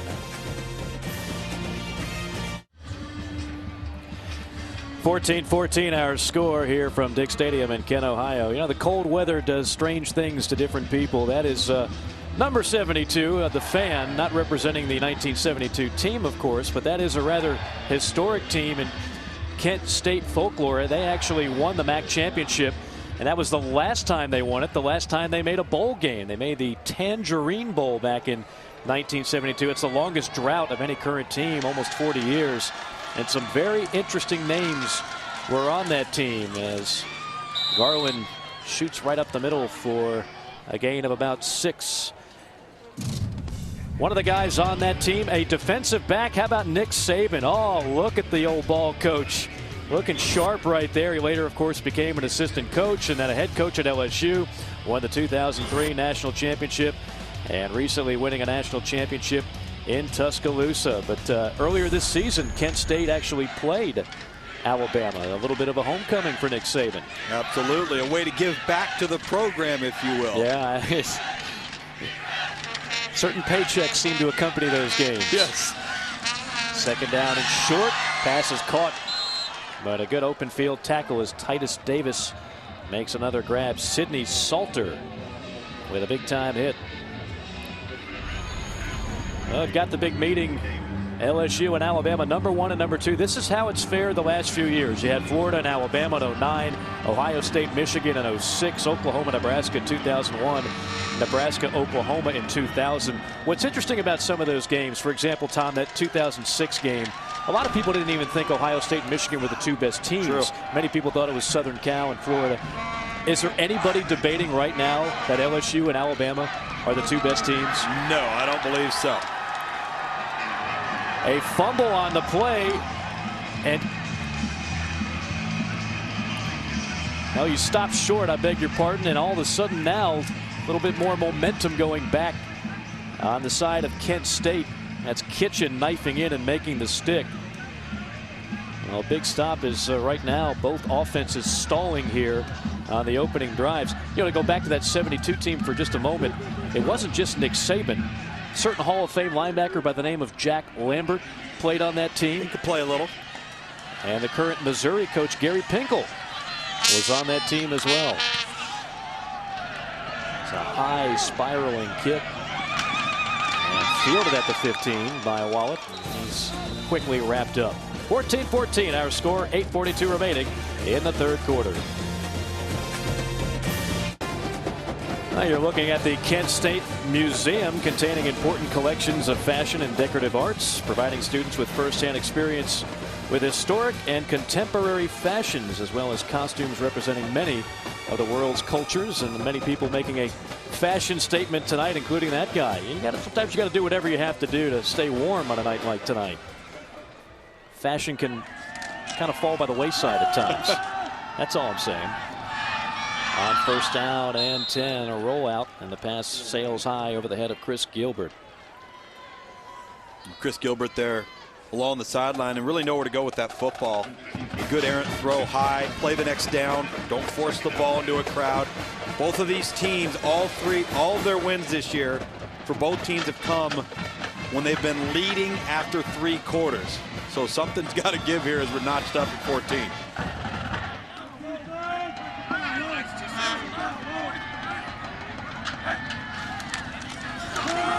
A draw play on 2nd down, and Central Michigan reading that one all the way.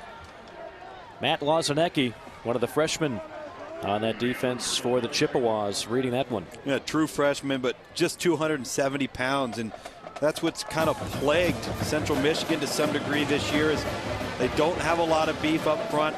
They're lean at the linebacking core, so they've been in a position where they've struggled to consistently hold up versus the run.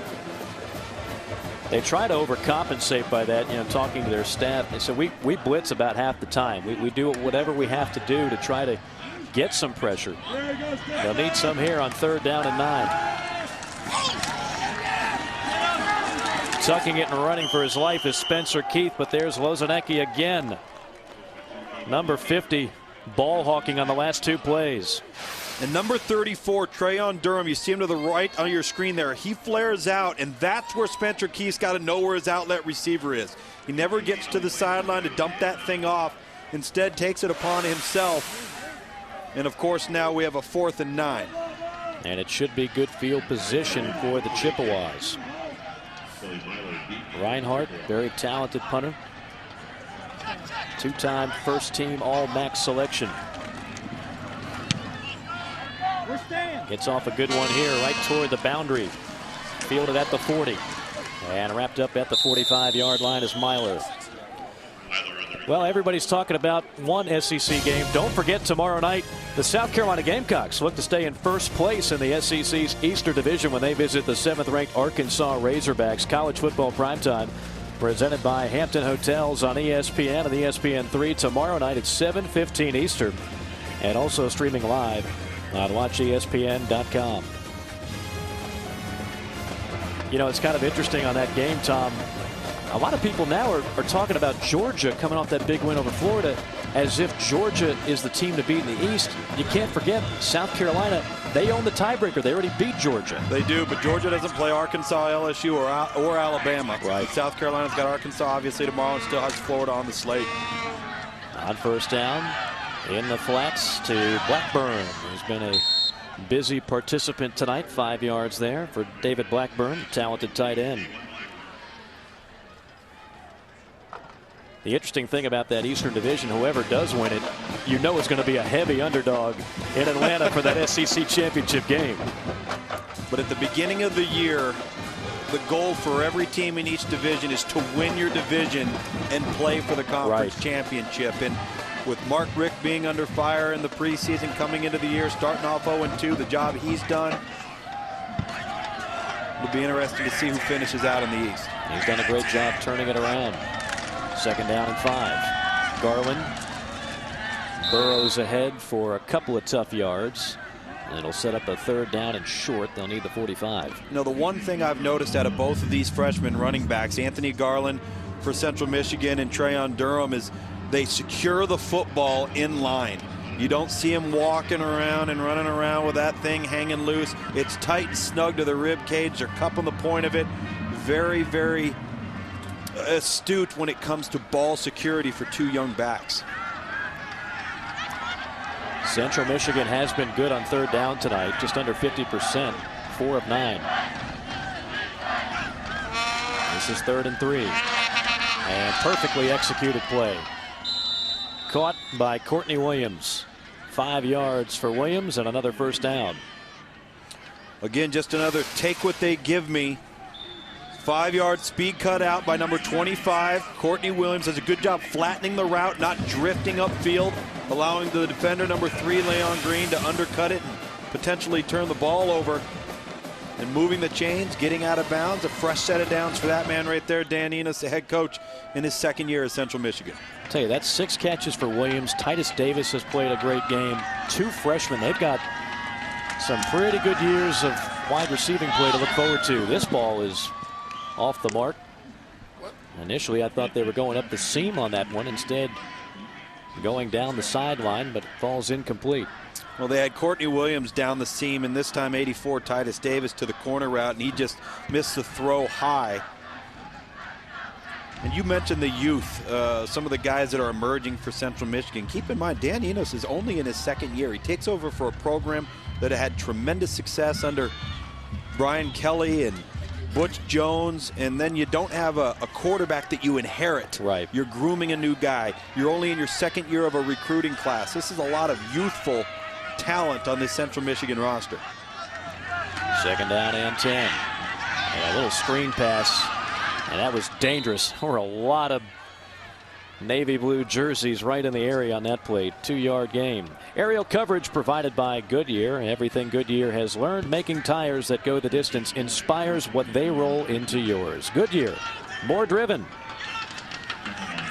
Right now the Chippewas trying to drive for the go-ahead score. Both these offenses have been stalling in the third quarter. Deadlocked at 14. That's been our score since the half.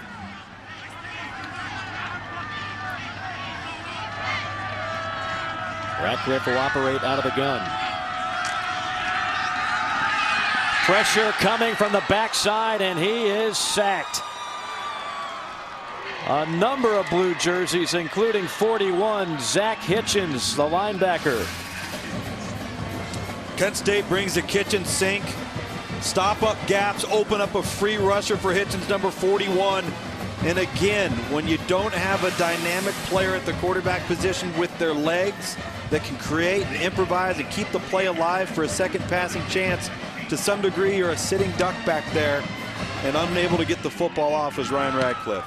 Second sack of the night for Kent State. This one fielded and immediately brought down is Schwerthwaite.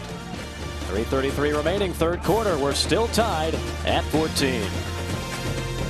You know, there'll be plenty of good tailgating going on before that one.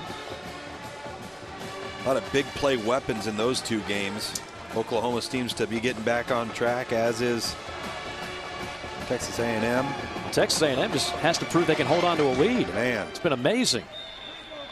They get up early and then they find a way to lose games this year. Let's see what the Golden Flashes can do on offense. This third quarter has been dominated by the defenses. Durham on the carry, takes a tackler with him. Pickup of 6 yards on first down. You know, in the first half we had 482 total yards. This quarter we've had 31. Haven't been able to extend drives. The third down conversions, as we talked about at halftime, both teams were 50% or higher. That hasn't been the case so far, and that was really the difference in the second quarter, is the ability to extend drives by converting third downs. On 2nd and 4, quick pass, hauled in at the 25 and racing toward the corner for a first down. And that is Tyshawn Good.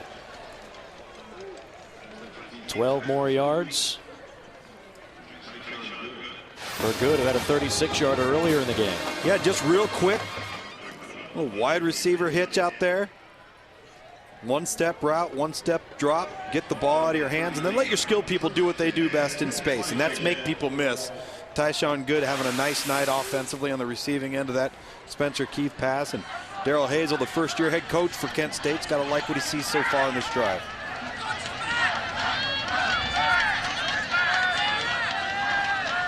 Anthony Murray, the other freshman, back now into the right of Spencer Keith. He'll block here as Keith fires complete at the 40.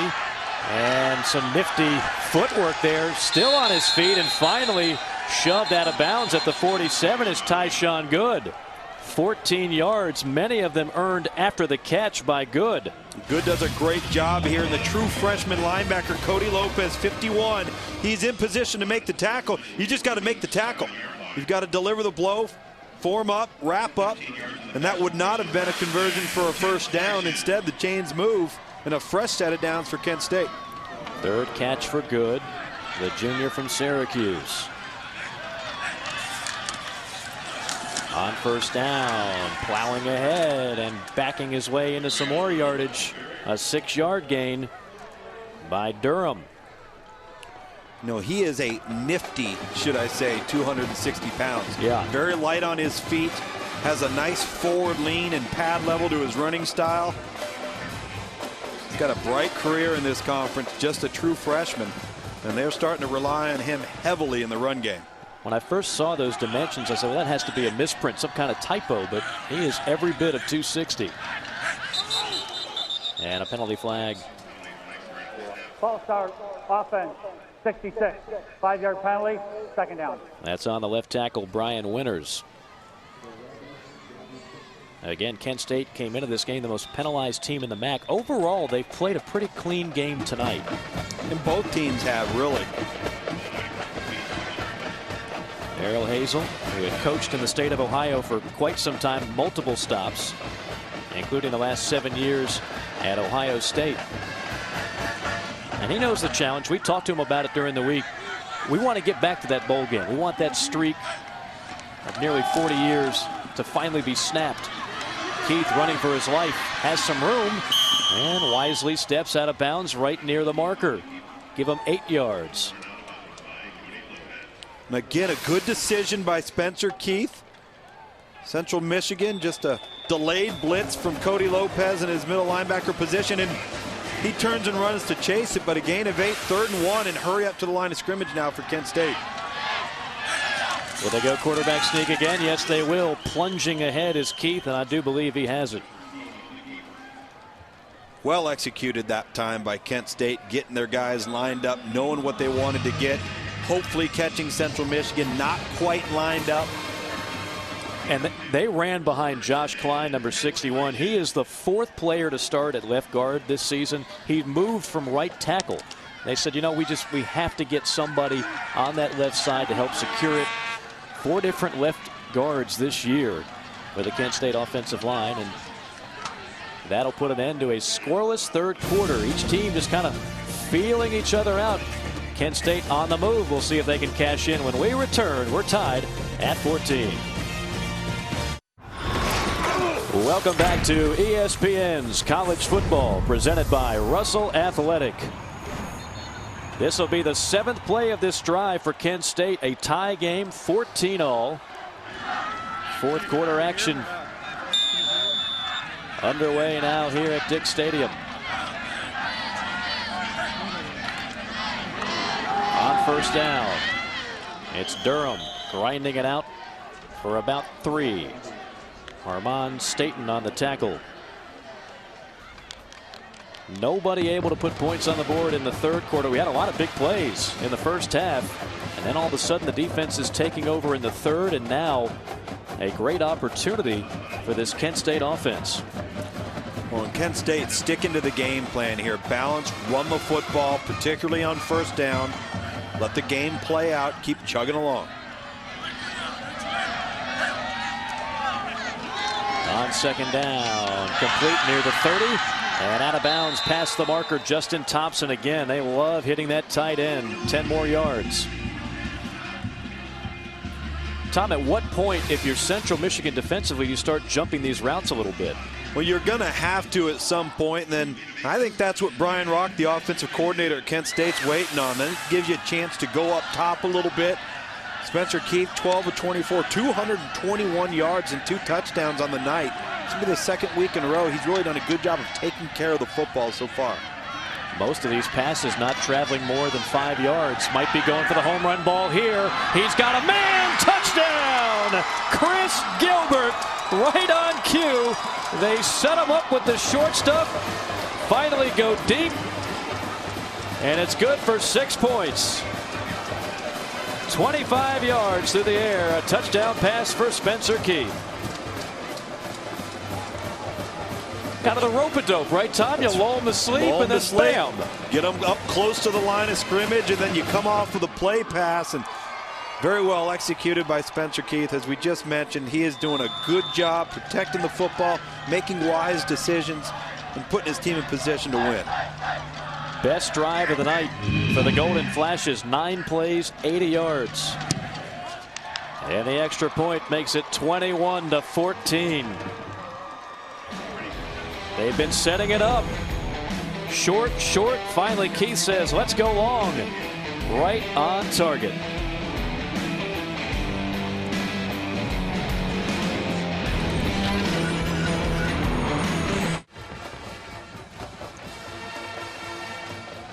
Kent State now on top 21-14. That phone call is always much more pleasant following a touchdown drive, Tom. Break down that last play for us. Well, you've got 3 receivers set to the field, and so the bottom receiver is going to go vertical.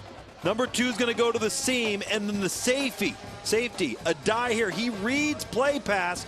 You've got a linebacker matched up versus Gilbert here, and that's a mismatch down the middle of the field, and you've got a wide open throw exploiting coverage. You got the linebacker versus receiver matchup you want. A die is too far into the backfield to be able to retreat and cover that throw. Great job by Spencer Keith, and it was because of the play pass and because of the ball handling they were able to execute that so well. And how about that drive? You know, the first 2 drives, they couldn't get anything going. 6 plays, 10 yards, not a single first down. 9 plays, 80 yards, a half dozen first downs on the last drive. So Kent State dialing up a good one here in the 4th quarter.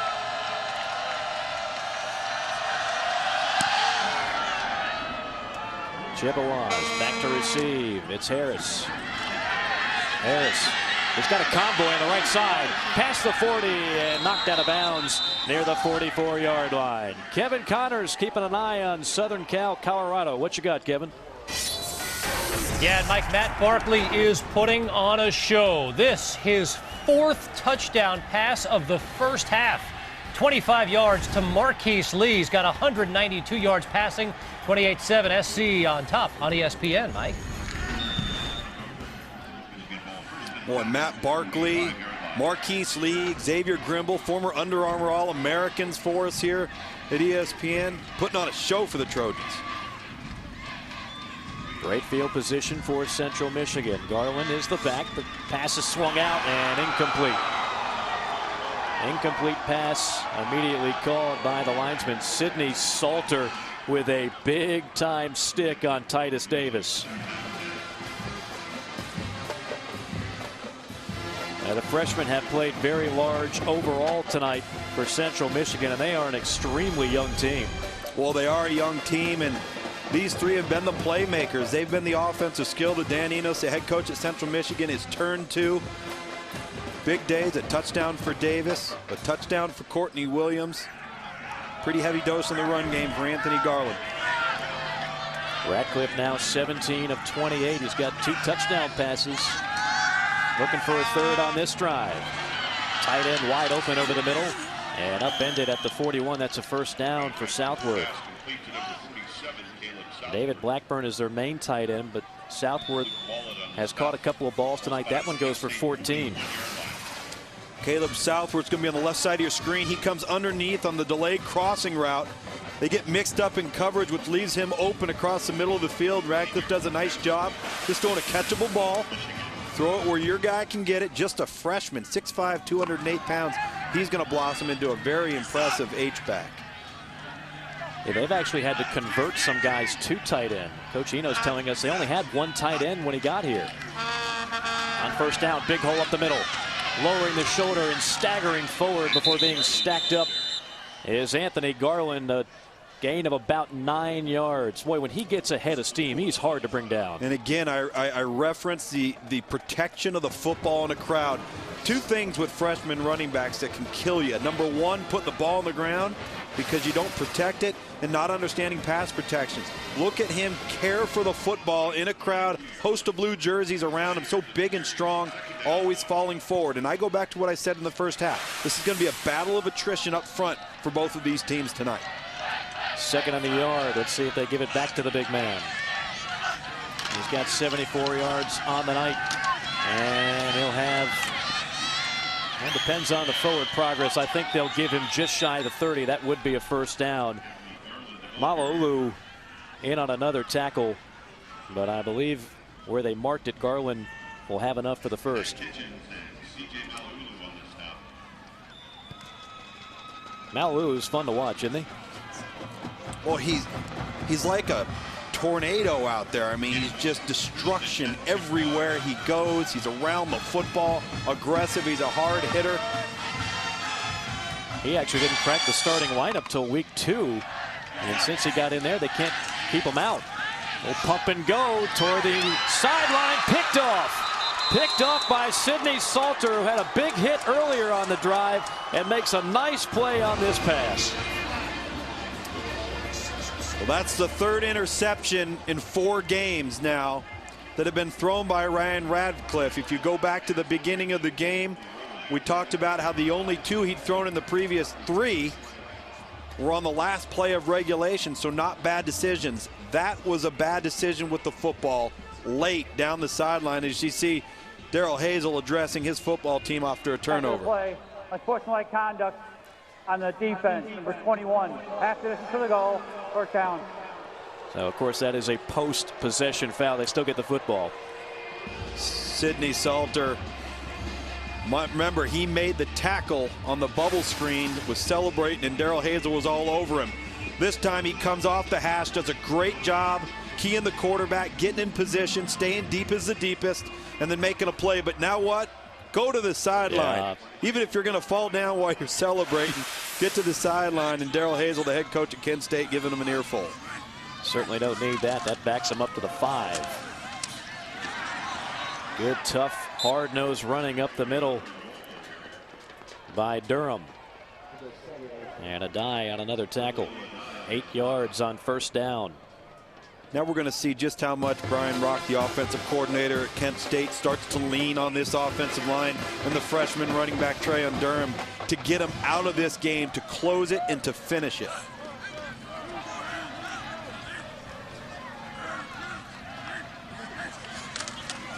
Another quick pass on 2nd and short, and that'll move the chains.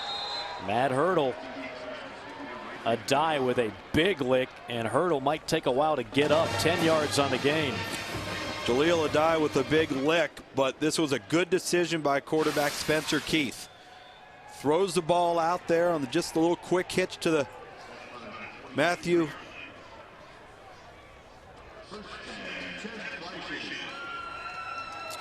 Hurdle, number 8, excuse me. Now, Tom, on a play like that, where you see the defensive back laying off the as a former quarterback, you got to be licking your chops, right? Well, it's built in. They have a run play and the option to throw it out there if he likes the cushion. Right. Exactly what you're stating right there, Mike. I mean, he's off a good 7 yards. Big hole left side by Durham. Breaks out of an ankle tackle. Still on his feet. Hurdles one defender and finally trots out of bounds. 20 yards for the true freshman Trayon Durham. Well, the 260-pound load lowered his shoulder, churns those legs. Credit the offensive front. They got a hat on a hat, and that's a man running the football right there. He might be a true freshman, but getting it done. John Carr just got steamrolled on that play, number 40, the corner. On 1st and 10, why not go back to him? And he's tripped up by Carr after a pickup of 3. 15 carries, 65 yards now for Durham. Now, Darrell Hazel, the head coach at Kent State, has what they call November period. In each and every day of practice, they have a period that they call November period. And let's just say it's rather physical in nature, because he wants his team to be ready for these moments in the month of November, late in games, where it comes down to the cold weather grind of finishing games. 2nd and 7, another quick pass and another good result. A first down to the tight end Thompson. Again, Tom, I go back to it. How often are you going to allow them to do this? Well, this is the slant by the outside receiver, the flat route or the arrow route to the flat by the tight end, as you see right there, Justin Thompson, 81. And the secondary and linebacking core, either they're miscommunicating or they're getting crossed off, because it's twice, as you've mentioned, that they've hit that, and Justin Thompson, number 81, has been out there all by himself. Spencer Keith's passes tonight, very few have traveled more than 5 yards through the air. Big hole left side. Durham, the big load, still trucking down the sideline. A 260-pounder finally shoved out of bounds by a die, but not before he rips off 18 more yards.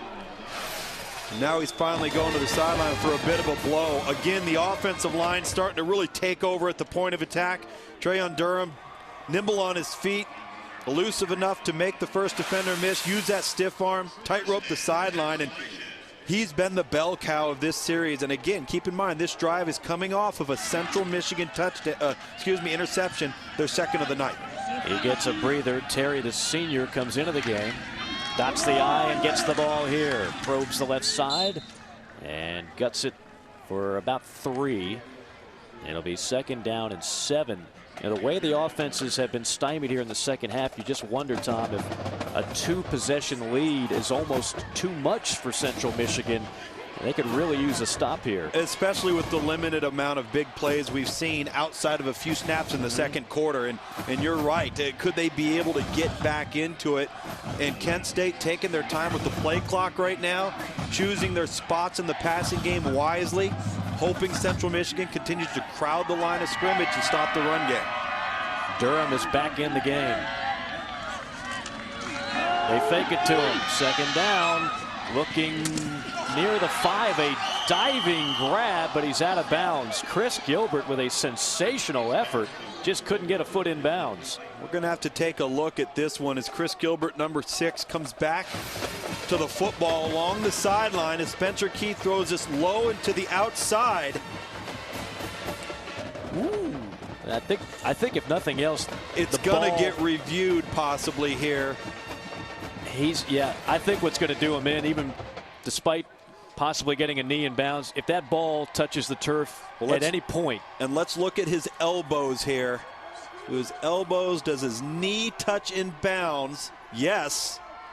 And then does he have possession of the ball, or does that possibly bounce from the turf? And we are going to have an official replay. Actually, no, a timeout's actually called here by Kent State. Well, we'll take it with them. 7:37 remaining. The Golden Flash is up 7 and looking for more. Mike Morgan alongside Tom Luganville here from Kent, Ohio, where the Golden Flashes lead 21-14. Some shots there of Mike's place. I actually had lunch there earlier today. That is one of the most unique places you will ever find. And yes, that was an X-Wing fighter parked in the parking lot. And there is an R2-D2 inside on 3rd down and 7. Throws that one away. Everybody was covered. That's a wise move by Spencer Keith not to force it. You know, while we were away, they obviously reviewed that last play. Our replay official, Rick Jackson, tonight, and obviously not enough to do anything on a reversal. Oh, again, it's got to be indisputable video evidence to overturn the call on the field. And this was a great effort by Chris Gilbert, number 6 right there. His knee, his elbows are in, but was the possession of the ball in question? Yeah. Is that indisputable? That's why the call stands. Freddie Cortez this year from under 40 yards, 6 of 6.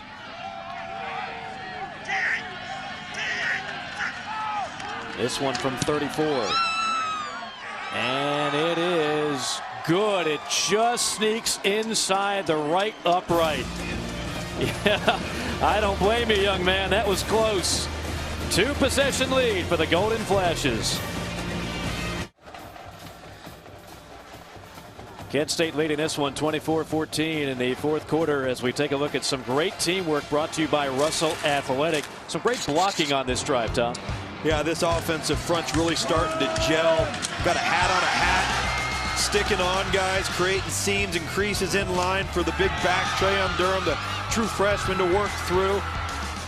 And they've started to really get into a rhythm. Then you come off of the play action pass, good pass protection, and a streaking Chris Gilbert down the field for a touchdown.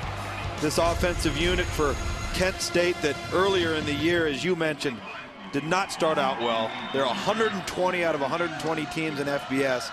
Looks like they've turned things around here the last 2 weeks. I would say so. And the stat of the night provided by our own Paul Newman, Kent State has had their 3 longest drives of the year. 73, 80, and 92 yards. Again, this is an offense that has sputtered throughout the season. You wouldn't know it tonight. From the 5, it's Harris. And he bangs his way to the 27-yard line. All right, 7:20 to go, Tom. If you're Central Michigan, you've gotten virtually nothing on offense in this second half. What do you do now? Well, you can't press the panic button. Obviously, you're going to have to be selective in where you throw the football, but I wouldn't be surprised if Kent State doesn't go back to their earlier philosophy of creating some havoc on early downs to get after Ryan Radcliffe. He has not thrown well with people in his face. And so it'll be interesting to see what the approach is on defense for Kent State. And again, they're going to have to rely heavily on a lot of freshmen receivers and backs on this drive. They go to the ground on first down, and that's one of those freshmen, Anthony Garland. He gobbles up 4 yards. Roosevelt Nix on the tackle. John Heacock, the defensive coordinator for Kent State, knows he's got a big-time playmaker in Roosevelt Nix. That man right there, number 5 along the defensive front. Got a very active linebacker in C.J. Maulu, and another in Luke Batten, who's been a tackling machine tonight to rely upon taking care of the run game. It's the back end for Kent State that's got to hold up here against this speedy group of young wide receivers. The Central's going to have to start throwing. You saw a shot of Roosevelt Nix. I'm still getting used to a defensive tackle wearing number 5. It's kind of hard to digest. 2nd and 7, a little crossing route. Caught at the 35. Still on his feet is Blackburn, and he's got first down yardage to the 48. Salter wrestles him out of bounds. 17 yards on the pickup. Tackled by Sidney Salter. You're going to see on the left side of your line right in here. He's going to come across right on the crossing route there for quarterback Ryan Radcliffe. Does a good job right behind linebacker level. Underneath. Been a good target tonight in the last 2 weeks for this offense. Gotten the tailback now in the game for the Chippewas. Tough pass and almost picked off. Boy, I don't know what Ryan Radcliffe was thinking on that one, but he almost gave Kyle Reese an early Christmas present. Trying to go to the David Blackburn well once too often. Number 82, and Dan Eno said head coach, an offensive guy, was a quarterback at Michigan State. Coached at Cincinnati and Michigan State, both under Mark D'Antonio. Trying to put together some semblance of consistency on this drive. Enos led the Spartans to back-to-back bowl victories. 2nd and 10. Just a 3-man rush, plenty of time. It's caught at the 25. Streaking to the end zone is Titus Davis, and he will find pay dirt from 52 yards out. What a huge play for Central Michigan, who needed a big one at this point. Titus Davis, one of the 2 true freshmen, along with Courtney Williams. That's now 2 touchdowns for each of them on the night. Excuse me, 3 touchdowns there, 2 for Titus Davis, 1 for Courtney Williams. What a night for Courtney Williams. 7 grabs, 154 yards to go along with those 2 touchdowns. Extra point is hammered home. Don't go anywhere. It's just a 3-point game, 24-21. Ryan Radcliffe going to one of those talented freshmen.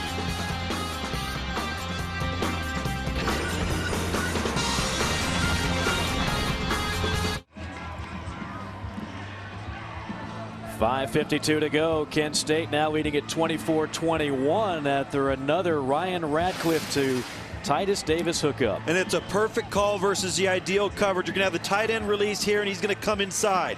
Titus Davis is going to come inside versus a squat corner. The safety's going to deepen. He comes right under here and run the post. So all now Ryan Radcliffe has to do is key this backside defender. And he knows right now he's got the throw down the middle of the field. Titus Davis does the rest. Outstanding execution offensively. The right play call. There's the squat corner. Safety's over the top. Linebacker's been held by the underneath tight end route. And all Ryan Radcliffe's got to do is make sure that backside defender doesn't get in the way of the throw. Well done by Central Michigan to get back into this game. Pretty play when it all comes together, isn't it? So all of a sudden now a 1-possession game again. And momentum, which has swung back and forth all night long, perhaps on the side of Central Michigan, even though they still trail a couple.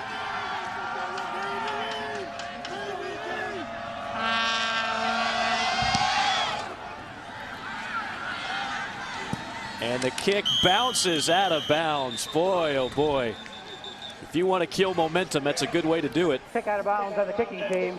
Ball placed at the 40-yard line, first down. It's one step forward, two steps back. Well, tomorrow on ABC, most of you will see number 6 Oklahoma playing host to Texas A&M. Others will see Purdue taking a visit to the 15th ranked Wisconsin Badgers, or the Stanford Cardinal taking on Oregon State. It's college football presented by Kay Jewelers tomorrow at 3:30 Eastern, 12:30 Pacific. Select games also available on ESPN2 and streaming live on WatchESPN.com and the Watch ESPN app. College football lives here. Alongside Tom Rugenbill, I'm Mike Morgan. Glad to be with you here at Dick Stadium in Kent, Ohio. Two teams trying to finish up the season strong. An entertaining ball game thus far as Durham travels 6 yards on first down. Kent State has scored on its last 2 drives tonight. And they've controlled the football. They've controlled the line of scrimmage, more importantly.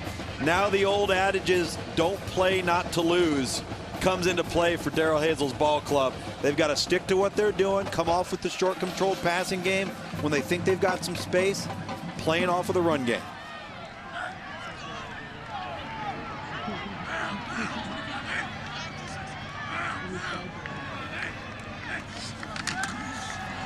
They'll run it again on 2nd and 4.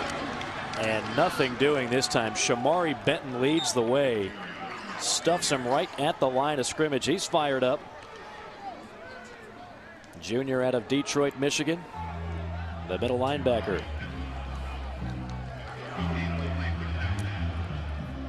It's a monster 3rd down defensively for Central Michigan. Not only from a forcing a 4th down standpoint, but from a field position standpoint to get the ball back in a manageable spot. See what Central Michigan can come up with. Kent State 7 of 14 on 3rd down tonight. This is 3rd and 4. Again, a short pass, and this time give the Chippewas defense credit. They read it all the way. Terry catches it, but the true freshman Cody Lopez, number 51, read it all the way. And I go back to the 3rd quarter where Tyshawn Good caught that pass in the flat, and Lopez misses the tackle along the sideline in space. You've got to be able to tackle players in space to be a good defensive football team in today's day and age. Really well done. Here's number 51 right here. Now he's going to end up over here. A lot of space, one-on-one.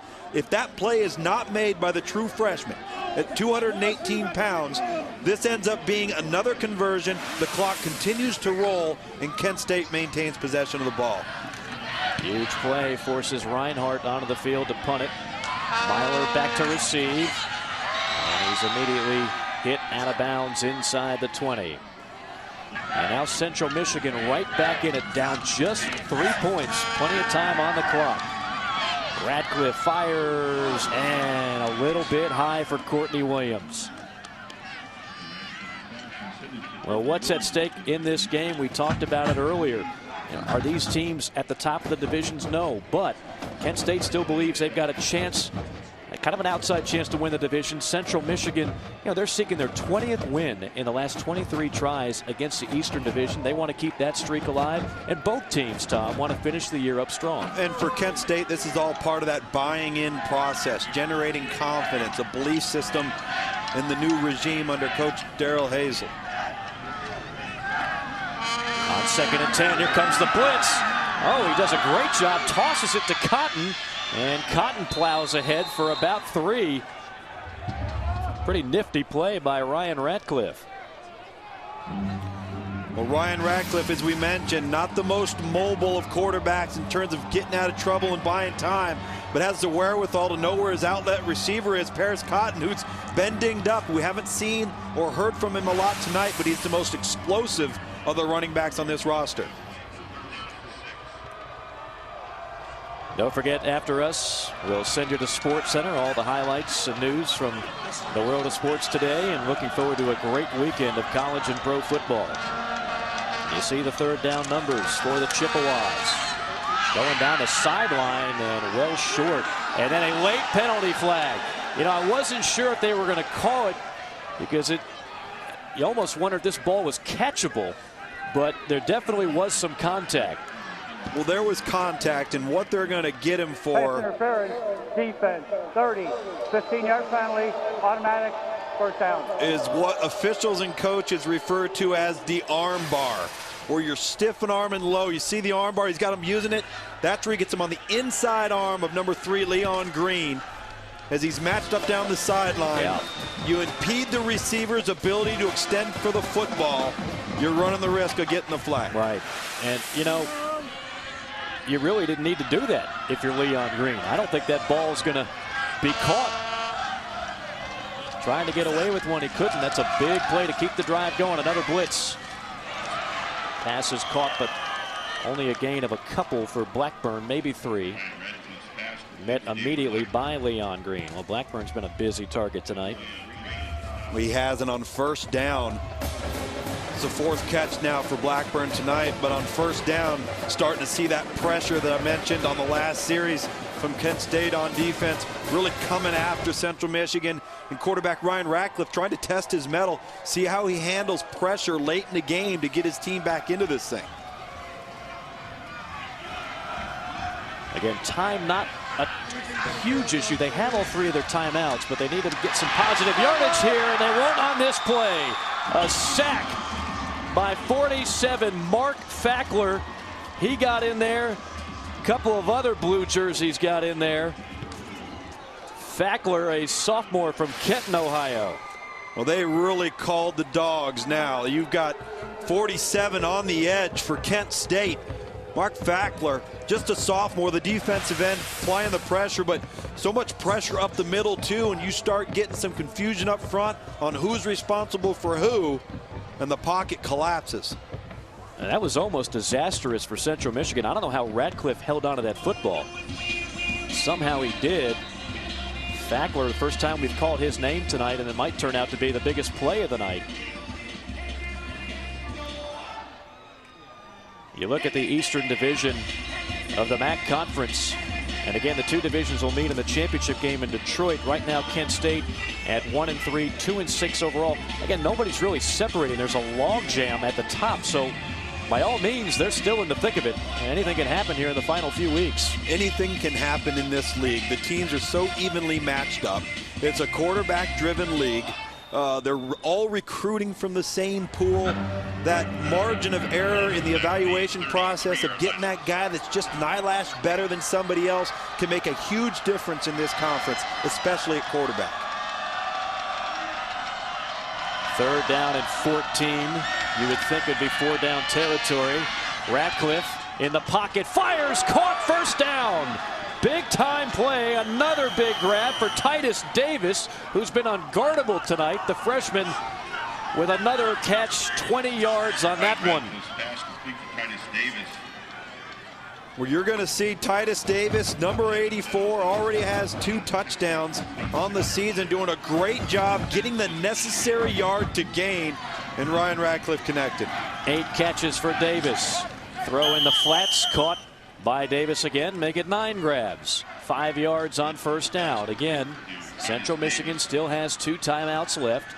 Clock ticking down, 1:15 and counting. Ball on the 41-yard line of Kent State. Ratcliffe out of the gun. Has time, fires, tipped up in the air and falls incomplete. And now a late penalty flag. Intended for Billy Myler. And I believe the back judge throws this one. They're going to get Luke Batten, number 30, as he's matched up against Myler. Pass interference, defense, 30, the 15-yard penalty, automatic first down. It's on Luke Batten. Yep, you're going to see the left side of your frame coming down the middle of the field right there. Oh, yeah.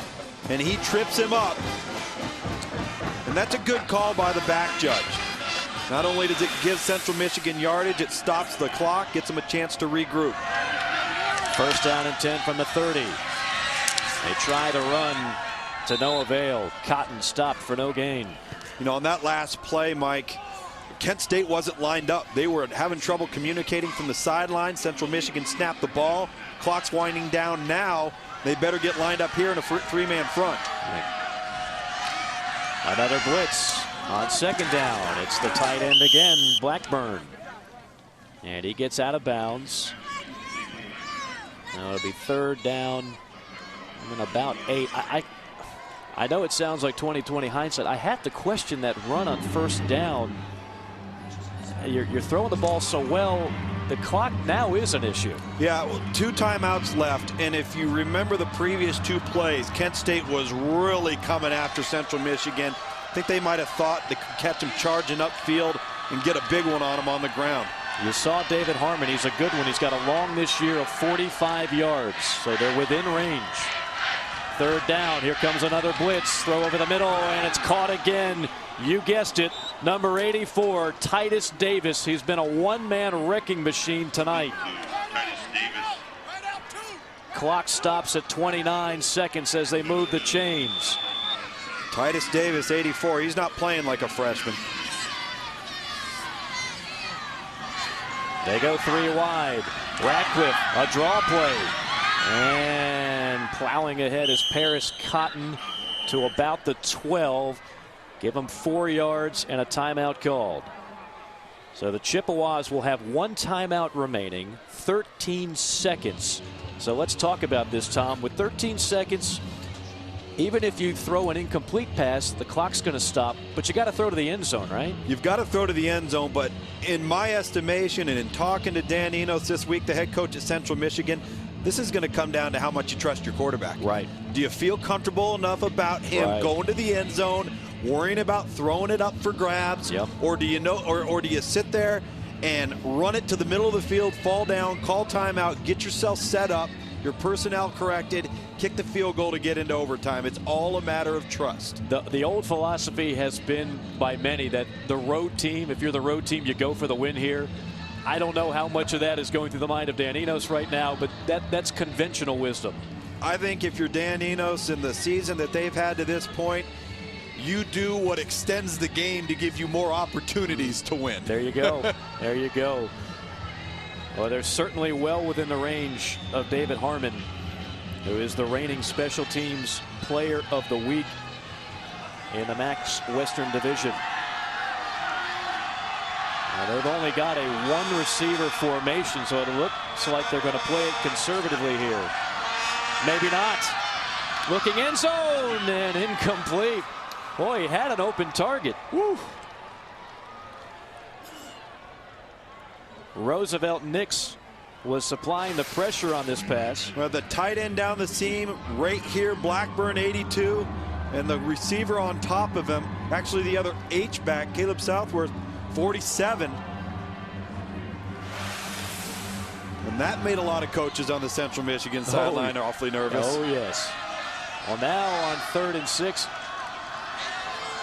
Tight formation. Could be a quarterback sneak to the left side. You called it. And he'll get down, fall forward at about the 12. So this will, for all intents and purposes, be a chip shot for David Harmon. The Chippewas will burn their final timeout. Time for one final play here in regulation. Funny how it's never a chip shot when the clock's winding down. Right, easy for me to say up here, right? Right? He's 12 of 14 on the year. Again, he's got a long of 45. This is well within his range. But Harmon has been pretty much money in the bank this year. Both these teams have good kicking games. They do have good kicking games. Both of these teams have outstanding punters. And now it's up to David Harmon to come and take advantage of the straight-on shot that this offense lined up. And you can't say enough about this Central Michigan team and the offense and the coaching staff, the resiliency they have shown after having been down 24-14 in the 3rd quarter to come back to this point and be in position to tie this game up. Very impressive 2 drives here by Central Michigan late in this game. This will be from 28 yards out. And another timeout called to ice the kicker. We had that happen earlier in the first half. So that'll let them think about it a little bit more.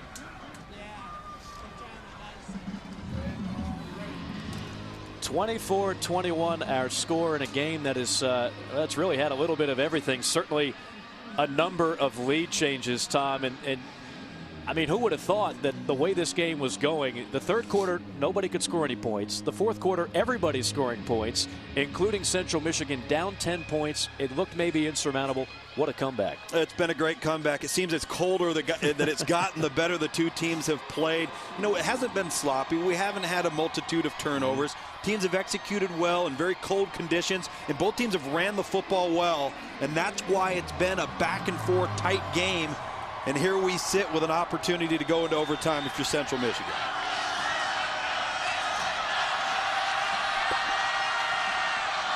Harmon lining it up from 28. This will be the final play of regulation. Kick is on the way, and he missed it! Wide left! Unbelievable! One of the most reliable kickers all season long in the MAC. And David Harmon, after the timeout, unable to push it through. And an emotional victory for Kent State. He had made his last 10 field goals from the middle of the field. And you're right, don't ever use the term chip shot when it's in the final seconds. And that's such a shame for David Harmon, and just barely misses this thing to the left. Pulls it. Head came up just a little bit. Looked like it was good execution between the snap and the hold and the ball getting down. Timing was fine. He just missed the kick, and there's Darrell Hazel. Wow. A 2-game win streak now for the Kent State Golden Flashes, and the first-year head coach has got to be awfully happy with his football team. Entertaining ball game here from Kent, Ohio. Our final score, the Golden Flashes winning 24-21. Coming up next at SportsCenter, this has been a presentation of ESPN, the worldwide leader in sports. For Tom Luganbill and our entire crew, I'm Mike Morgan saying good night from Ohio. Now let's join Linda Cohen and Bram Weinstein in Bristol.